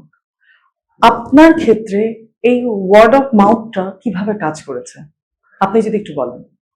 Definitely word of mouth, এই কথাটাকে যদি একটু ভেঙে দেখি, মানুষের মুখে প্রচার। আজকের ডেটে কোনো ডাক্তার, কোনো সাইকোলজিস্ট, কোনো মেন্টাল হেলথ এক্সপার্ট আমরা কিভাবে খুঁজে পাচ্ছি? গুগল ঘেটে। ইভিন গুগলের রেটিং দেখে আমরা বিচার করছি কার কাছে যাব, কার কাছে যাব না, এবং রেটিং এর যে লেখাগুলো আছে সেই লেখাগুলো পড়ে আমরা ডিসাইড করছি এই মানুষটা আমার জন্য অ্যাপ্রোপ্রিয়েট না not appropriate. Word of mouth কথাটাকে যদি আমি আমার মতন করে একটু বলি, কোনো একটা সময় আমি যখন হকি খেলতাম তখন আমার ড্রিম ছিল আমি হকি খেলাটাকেই প্যাশন প্রফেশন করব। ভাইরাস লিগামেন্ট টিয়ার হয়ে যাওয়ার পর যখন আমি বিদেশে পড়তে যাই, তখন আমার গুরু একটাই কথা বলেছিল, mental always remember every day is a school day. এটা সবসময় তুমি মাথায় রাখবে, তাহলেই দেখবে ওয়ার্ড অফ মাউথে তোমাকে সবাই চিনবে। আমি তখন প্রথম যখন শুনলাম ওয়ার্ড অফ মাউথ ওয়ার্ডটা, ওনাকে জিজ্ঞেস করলাম, উনি ইন্ডিয়া সম্পর্কে অনেকটাই ভালো জানেন। উনি বলেন, দেখো যে সময় বিবেকানন্দ ছিলেন, বিবেকানন্দকে খুব কম মানুষই জানতেন যতক্ষণ না তিনি ইউএসএ সেই শিকাগোর সভাঘরে এসেছিলেন, এবং তারপরে ওয়ার্ড অফ মাউথে কিন্তু বিবেকানন্দর নাম সারা পৃথিবীব্যাপী ছড়িয়ে পড়ে। ঠিক সেমভাবে ঋষি অরবিন্দ এবং শ্রীরাম। এই যে তখনকার দিনে না এত প্রচার ছিল, কিছু ছিল, কিন্তু ভালো কাজ যদি কেউ করে সেটা কিন্তু ছড়িয়ে পড়ে। এবং আমার বাবা প্রায়ই বলতে শুনতাম যে বিধানচন্দ্র রায় সম্পর্কে এরকম বলা হতো যে উনি এত বিখ্যাত ডাক্তার ছিলেন, উনি পেশেন্ট দরজা নাড়ছে সেটা দেখা এবং দরজা খুলে ঢোকার পর উনি চোখ দিয়ে কিন্তু স্ক্যান করে নিতেন যে তার কি হয়েছে, এবং সেক্ষেত্রে প্রেসক্রাইব করতেন যখন, তখন উনি বলতেন যে তোমার কি এই সিমটম আছে। তো পেশেন্ট জেনারেলি চমকে যেত যে ডাক্তারবাবু কি করে জানবে, কিন্তু ওনার সেই ক্ষমতাটা ছিল, এবং যে ক্ষমতার জন্য তখনকার দিনে ওয়ার্ড অফ মাউথ এত পপুলার ছিলেন, যে কারণে কোনো অ্যাডভার্টাইজমেন্ট ছাড়াও তার প্রচার, আজকের দিনে প্রচার ইন সেন্স অফ তার ভ্যালু লোকে দিয়েছে। এবং আমার মনে আছে আমি প্রথম যখন এই ধরনের কাজ শুরু করেছি, তখন সেই অর্থে আমার পরিচিতি বলতে গেলে আমি কাজটা যা শুরু করেছি কিছু প্লেয়ারদের সাথে কাজ করা শুরু করেছি। প্রথমে আমাকে সবাই বলতো এই মেন্টাল হেলথ জিনিসটা কি, খায় না মাথায় মাখে, বা মেন্টাল টাফনেস এই জিনিসটা কি, এটা মানে কি যাদের কোনো মানসিক রোগ আছে। আমি যতবারই বোঝাতে চাইতাম এটা প্রিভেন্টিভ মেজার, এটা কারোর বিপদ হলে দরকার হয় না, এটা থাকলে কোনোদিনও বিপদ হবে না, ব্যাপারটা এরকম। এবং এটার সময় আমার মনে আছে, আমার বলতে দ্বিধা নেই, আমার খুব পরিচিত একটি রেডিও স্টেশন থেকে, আমি চিনতাম না, আমার কাছে একটা ফোন আসে। তো তিনি আমাকে ফোন করে বলেন যে আপনার নাম আমি অনেক শুনেছি, আমাদের রেডিও স্টেশনে আমরা আপনাকে চাইছি। এবং সেই সময় আমি কখনো রেডিওতে গিয়ে আমি কথা বলবো এটা ভাবতেই পারতাম না, তখন এফএম খুব মানে পপুলার হয়েছে। তো সেইখানে আমি যখন যাই, আমি সেই এফএম এর যিনি বিখ্যাত একজন সাইকোলজিস্ট, তিনি আমাকে স্কোপ দেন কথা বলার। আমার মনে আছে তখন আমি প্রথম, যেরকম ভাবে এখন কথা বলছি সেরকম মাইক্রোফোনের সামনে আমি প্রথম একটা গল্প বলি, একটা পাথরের গল্প, দ্য ভ্যালু অফ লাইফ। যে পাথরটা যে দেখছে তার মতন করে ভ্যালু করছে, এবং ওই গল্পটা তখনকার দিনে এমন ভাবে ভাইরাল হলো, সেখান থেকে অনেকেই ওই এফএম এর অফিসে ফোন করতো, এই যে মানুষটি গল্প বললেন মৃণাল চক্রবর্তী, এনাকে কোথায় পাবো। এইভাবে তখন ওই এফএম অফিস থেকে আমার কাছে রোজ ফোন আসতো যে আপনার নামে রোজ 150-200 ফোন আসছে, যতবারই আমরা আপনার এই এপিসোডটা চালাচ্ছি বা আপনি প্রত্যেক বৃহস্পতিবার আসছেন, আমাদের কাছে এরকম ফোন আসছে। ওইখান থেকে তখন কিন্তু ওয়ার্ড অফ মাউথ বলতে পারো বা কিছুটা বলতে পারো মানুষের কাছে পৌঁছানো। এবং এছাড়াও বিভিন্ন ম্যাগাজিনে আমি লিখতাম ওই সময়, সেই ম্যাগাজিনের লেখাগুলো দেখে মানুষ আমার কাছে আসে, এবং আজকের ডেটে আমাকে মানে আমার কাছে, আমি কোথা থেকে জানি না কে কোথা থেকে চলে আসে ঠিকানা। Thank you sir. Manifestation, visualisation, vibration, এইটা সবারই জানার খুব একটা ইচ্ছে থাকে যে কিভাবে করলে, কিভাবে জিনিসগুলোকে আমরা প্রজেক্ট করলে যে জিনিসটা ভাইব্রেশনটা ইউনিভার্সের কাছে যায়, এটা যদি আপনি একটু বলেন। যদি নিকোলা টেসলার নাম উচ্চারণ করি, নিকোলা টেসলা সম্পর্কে আপনি চ্যাট জিপিটি করুন, বা তুমি চ্যাট জিপিটি করো, বা নিকোলা টেসলা সম্পর্কে একটু যদি জানতে চাও, নিকোলা টেসলার বিখ্যাত একটা উক্তি আছে, ইউনিভার্স উনি 3টে টার্মসে দেখেন, energy, frequency and vibration. So উনি খুব সুন্দর একটা ব্যাখ্যা দিচ্ছেন যে everything is frequency, higher frequency, lower frequency. So দেখা যাচ্ছে যারা যে ফ্রিকোয়েন্সিতে বিলং করে তারা ঠিক সেইভাবেই ভাইব্রেট করে। একটা লাইক মাইন্ডেড পিপল ঠিক লাইক মাইন্ডেড পিপলকে খুঁজে নেয়। যদি আমাদের ফ্রিকোয়েন্সিটাকে আমরা একটা লেভেলে নিয়ে যেতে পারি, আর আমরা যদি সেইভাবে ঠিক ভাইব্রেট করতে পারি, তাহলে আমরা ঠিক প্রপার এনার্জির সাথে সাইনার্জি তৈরি করবো। We all are energy. তাহলে এই ম্যানিফেস্টেশনে আলাদাভাবে অ্যাটেনশন দিতে হবে না, because there is a word called where attention goes energy flows. So নিজের বডিটাকে একটা যদি পাওয়ার হাউস বলে আমরা ভাবতে পারি, নিজের বডিটাকে যদি আমরা একটা পাওয়ার হাউস বলে ভাবতে পারি, এবং সেই পাওয়ার হাউসের সাথে আমরা যদি একটা টেলিফোন টাওয়ারের মতন কন্ডাক্টর হিসেবে ভাবতে পারি, ঠিক রেডিও যে কাজটা করে, একটা স্পেসিফিক ফ্রিকোয়েন্সি আসে, আমরা তাকে কি করি, এইভাবে টিউন করি, তাই না, এইভাবে রেগুলেট করি, রেগুলেটর করি, একটা স্পেসিফিক জিনিসের যেই আমরা কানেক্ট করি, রেডিওতে একটা চ্যানেল চলে আসে। ঠিক সেরকম আমার যে চ্যানেলে যদি নেগেটিভ এনার্জি, নেগেটিভ থিঙ্কিং বেশি আসছে, আমাকে কি করতে হবে, চ্যানেলটা চেঞ্জ করে পজিটিভ এনার্জি। যেরকম ভাবে রিমোট টিপে আমরা অনেক সময় হিন্দি গান শুনছি, ইংলিশ গান শুনছি, ইমিডিয়েটলি কোনো একটা হাসির সিনেমা দেখবো, আমরা রিমোট দিয়ে যেই হাসির সিনেমায় কনভার্ট করলাম, হাসি আসতে থাকে। আমাদের কাছে ওই রিমোটটা রয়েছে, সেই রিমোটটা হচ্ছে আমাদের ইমোশনস। এবার ওই ইমোশনসকে ড্রাইভ করার এবিলিটি আমাদের মধ্যে আছে। আমি যদি পজিটিভ ভাইব্রেট করার সময় আর সবসময় ভাবি আমার চারপাশে পজিটিভ এনার্জিকে আমি অ্যাট্রাক্ট করবো, তাহলে নেগেটিভ এনার্জি থাকলেও আমি কিন্তু পজিটিভটাই অ্যাট্রাক্ট করবো। এটা part of reticular activation system, এটা একটা স্ক্যানারের মতন কাজ করে। যেরকম আমি যদি এখান থেকে বেরিয়ে ডিসাইড করি যে এখানে কোথাও একটা জলের দোকান যদি থাকে, আমাকে ইমিডিয়েটলি একটা ঠান্ডা জলের বোতল খেতে হবে সাপোজ, তাহলে আমার চোখের সামনে অনেক কিছু থাকলে, গাড়ি থাকুক, বাড়ি থাকুক, সুন্দর জামা কাপড় থাকুক, আমার চোখ খালি করবে জলের বোতল। আমার যদি এখন খুব খিদে পেয়ে থাকে, আমি রাস্তায় বেরোলাম, নিচে নামলাম, এই সেন্টার যেখানে হচ্ছে সেখান থেকে নিচে নেমেই আমি কিন্তু খিদে পেয়েছে, আমি কিন্তু সেখানে লাল গাড়ি আছে না নীল গাড়ি আছে না আমার সামনে আমার অপরিচিত মানুষ কি আছে না দেখে আমি কিন্তু খাবারের দোকান খুঁজবো, খালি চোখ দিয়ে না, এদিন নাক দিয়েও আমি সেন্স করার চেষ্টা করবো। ঠিক সেরকম আমাদের বডিটাও কিন্তু সেরকম একটা ইউনিক ম্যাগনেট। এবার এই ম্যাগনেটটাকে কি করতে হবে, মোবাইল যেভাবে চার্জ দিতে হয়, ম্যাগনেটটাকেও কি করতে হবে, চার্জ দিতে হবে। সেই চার্জের জন্য আমি ঘুরে ফিরে সেই এক কথায় আসবো, ফিজিক্যাল এক্সারসাইজও করতে হবে, সঙ্গে মেন্টাল এক্সারসাইজও করতে হবে, এবং রাইট ডাইরেকশনে রাইট ফ্রিকোয়েন্সি যদি আমি রোজ জেনারেট করতে পারি, তাহলে আমি সেই ফ্রিকোয়েন্সিগুলোকে আমি অ্যাট্রাক্ট করবো, লাইক অ্যাট্রাক্টস লাইকের মতো। এবং একটা সার্টেন টাইমের পর আমি দেখবো যেগুলো আমি চেয়েছি সেগুলো যেন কোথা থেকে হচ্ছে, যেটা আমার সাথে রোজ হয়, প্রতি মুহূর্তে হয়। স্যার, মানে আমি অনেক বই পড়েছি যেখানে আমি আহ, প্রায় পড়ে পড়ে আমি যেটা বুঝতে পারি বা আমি দেখেছি যে এখনকার নিউরো সায়েন্সের সাথে তখনকার আধুনিক একটা যে প্রযুক্তিবিদ্যার মধ্যে, মানে আধুনিক বলবো না আমি সেটা জানি না, বাট আমার চোখে ওটা আধুনিক। যে আজকে আমরা যেগুলো দেখতে পাচ্ছি নিউরো সায়েন্সে, সেগুলো সবই বেদাতে রয়েছে। এই জায়গাটা থেকে আপনি যদি আপনার কিছু দৃষ্টিভঙ্গি আমাদের শেয়ার করেন। ওকে, সেই একই কথা আবার বলতে হবে, ভাইব্রেশন, ফ্রিকোয়েন্সি, এনার্জি। যদি আমরা মন্দিরে যাই, কোনো মন্দিরে গিয়ে ঘন্টা বাজাই, কটা মানুষ এটা এভাবে রিয়ালাইজ করেছে, এটার পিছনে সব থেকে বড় ইম্পর্টেন্ট সায়েন্স। আমরা যখন ঘন্টাটাকে বাজাই, একটু যদি চোখ বন্ধ করে ফিল করি, ঘন্টার আওয়াজটা এইভাবে এইভাবে এইভাবে না ভাইব্রেট করে, এবং ঘন্টার আওয়াজটা আমাদের চারপাশে একটা অরা তৈরি করে, পজিটিভ এনার্জি তৈরি করে। কিন্তু খুব কম মানুষই আছে এটা জেনে ঘন্টাটা বাজায়। কিন্তু সবাই বাজাচ্ছে, আমরাও বাজাচ্ছি। সো মন্দিরে গিয়ে আমরা যেরকম কোনো ফুল, রাইট, যেরকম একটা খুব ইন্টারেস্টিং পয়েন্ট কোনো একজন স্পিকারের কাছ থেকে আমি শুনেছি, কারণ এটা আমার শোনা, সেক্ষেত্রে আমার উচিত ওনাকেও রেসপেক্ট দেওয়া। তিনি খুব সুন্দর কথা বলেছিলেন, নৈবেদ্য আর প্রসাদ। নৈবেদ্য মানে ঠাকুরের আসনের সামনে যেগুলো সাজিয়ে রাখা হয় সেগুলো হচ্ছে নৈবেদ্য, আর সেটা যখন আবার প্রসাদ হয়ে আমাদের হাতে আসে সেটা হচ্ছে আমাদের প্রসাদ, আমরা হাত পেতে নিই। তো ঠিক সেরকম এই যে আমরা পডকাস্ট করছি, এটাকে যদি এভাবে দেখা যায়, এটা অনেকটা মানুষের সামনে একটা বিরাট বড় অনেক কিছু রাখা আছে, কিন্তু কতজন সেটা তার মতন করে নিয়ে যাবে সেটা ইম্পর্টেন্ট। ইউনিভার্সে সব কিছু রয়েছে যেন আগে থেকে কেউ যেন মেকআপ করে সাজিয়ে রেখেছে। ইভেন আজকে তুমি যদি একটু তোমাকেই দেখো, এই যে কানেকশনটা তৈরি হয়েছে, এটা অনেকের ক্ষেত্রে মনে হতে পারে অ্যাক্সিডেন্ট, বাট তুমি নিজেই জানো, তুমি যখন প্রথম আমার সাথে পরিচিত হও, তুমি যখন আমাকে চেম্বারে আসো এবং তুমি আমাকে বলেছিলে, যেটা তোমার একটা ভিডিও দেখে কোথাও তোমার মনে হয়েছে যে আমাকে যেন তেন প্রকারেণ এই যে বোঝে সে খোঁজে, যে খোঁজে সে পায়, তাহলে এটা আমি কানেক্ট করবো। সেই কানেক্ট থেকে রিকানেক্ট করা করে মনের যে ম্যানিফেস্টেশন, এখন দেখো তোমার কোথাও মনে হচ্ছে তুমি যেগুলো ভেবেছিলে আগে থেকে যেন কেউ তোমাকে সিচুয়েশন দিয়েছিল, এবং পিছন দিকে তাকিয়ে মনে হচ্ছে সব যেন কানেক্টেড হয়।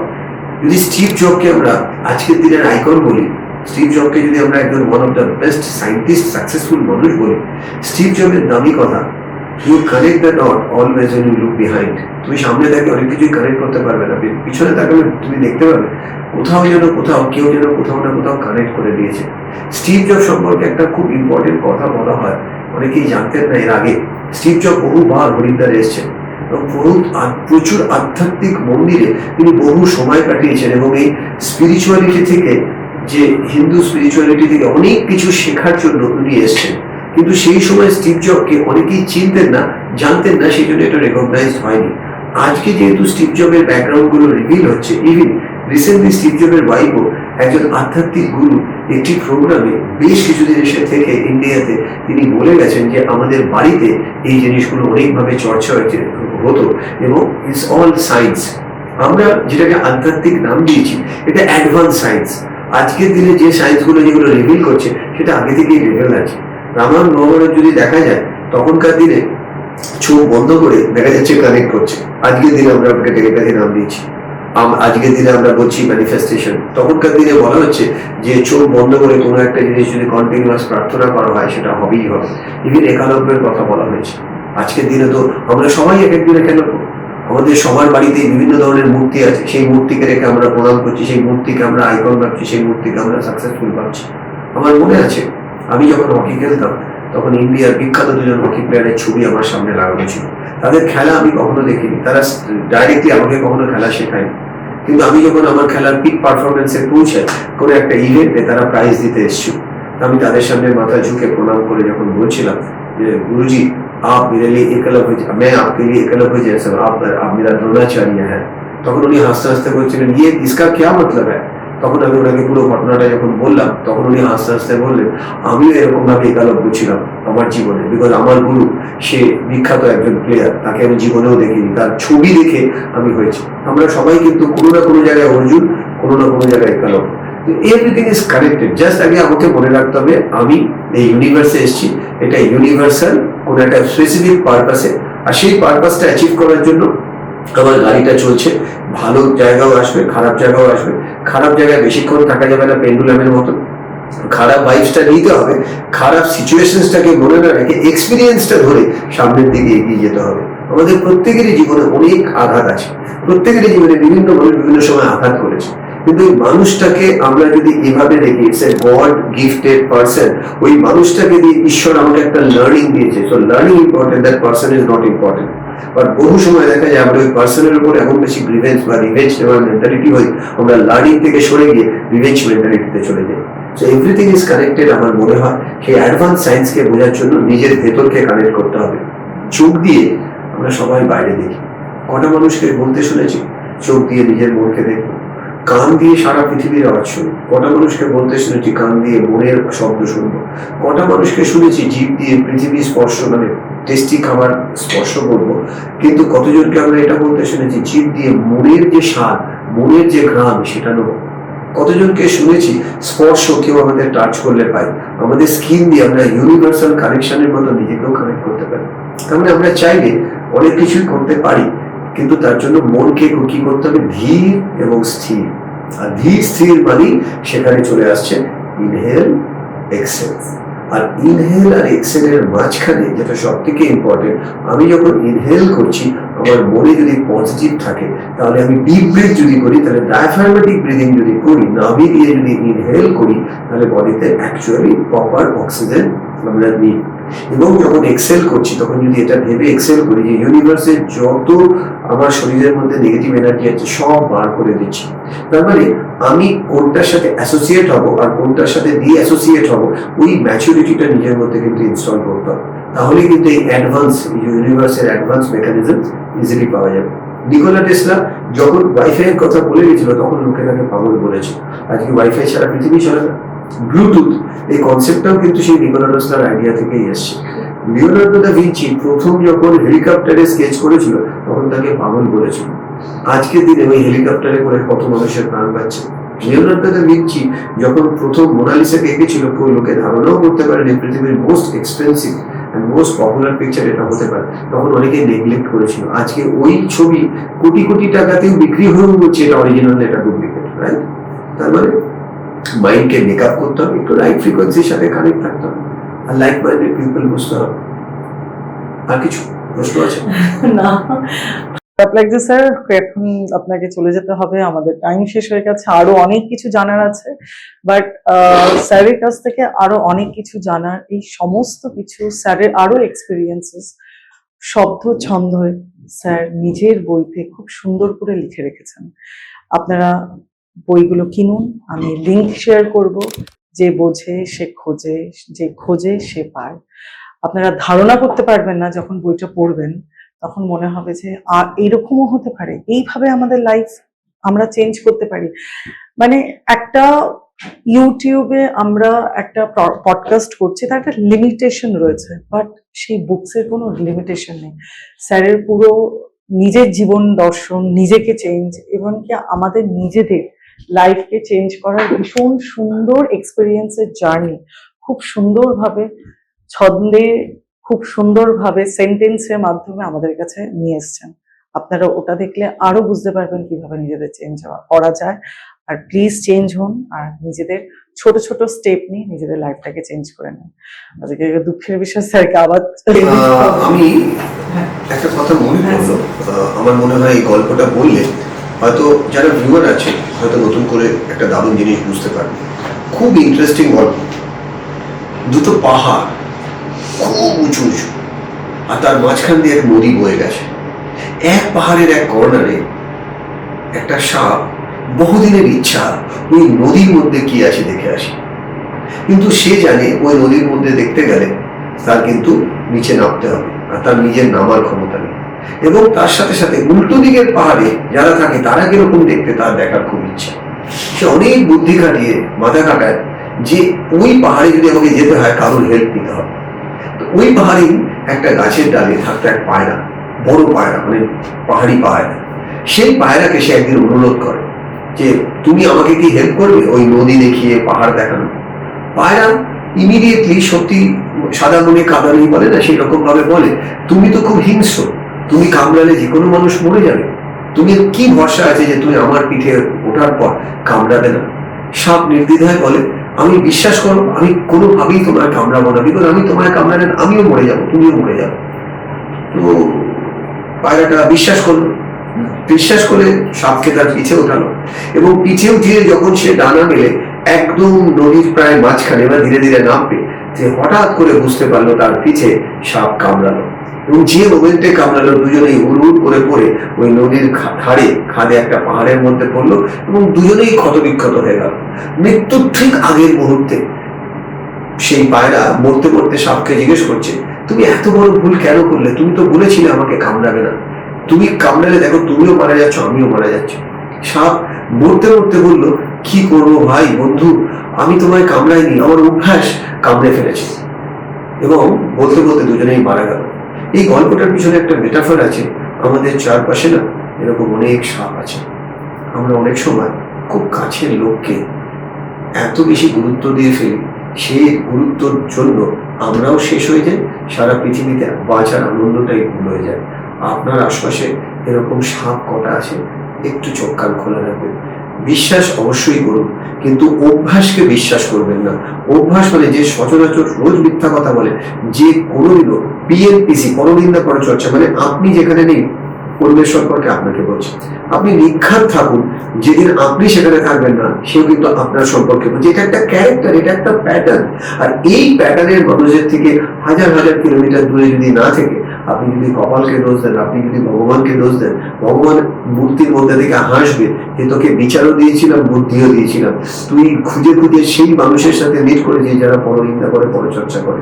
দোষ আমার না দোষ তোর বিচার বুদ্ধি? তোর বুদ্ধি তো দিয়েছিলাম, সেই বুদ্ধিকে অ্যাপ্লাই করার মতন কনসিয়াসনেসও দিয়েছিলাম, তুই নিজে ভুল করেছিস। ঠিক সেই রকমই আমি একটা কথাই বলবো, যে যারা ভিউয়ার্স আছে সবকিছুর পরে কাকে কাছে আসতে দেবেন, মানে ফিজিক্যালি মেন্টালি কাছে আসতে দেবেন, সেই বোধ, সেই বিচার, সেই বুদ্ধি কিন্তু মাথায় রাখবেন। আপনার প্রচন্ড পজিটিভ এনার্জি, কিন্তু আপনার আশপাশে নেগেটিভ এনার্জি ঘুরছে, কানের মধ্যে সবসময় বলছে তোর দ্বারা কিছু হবে না, তোর দ্বারা কিছু হবে না।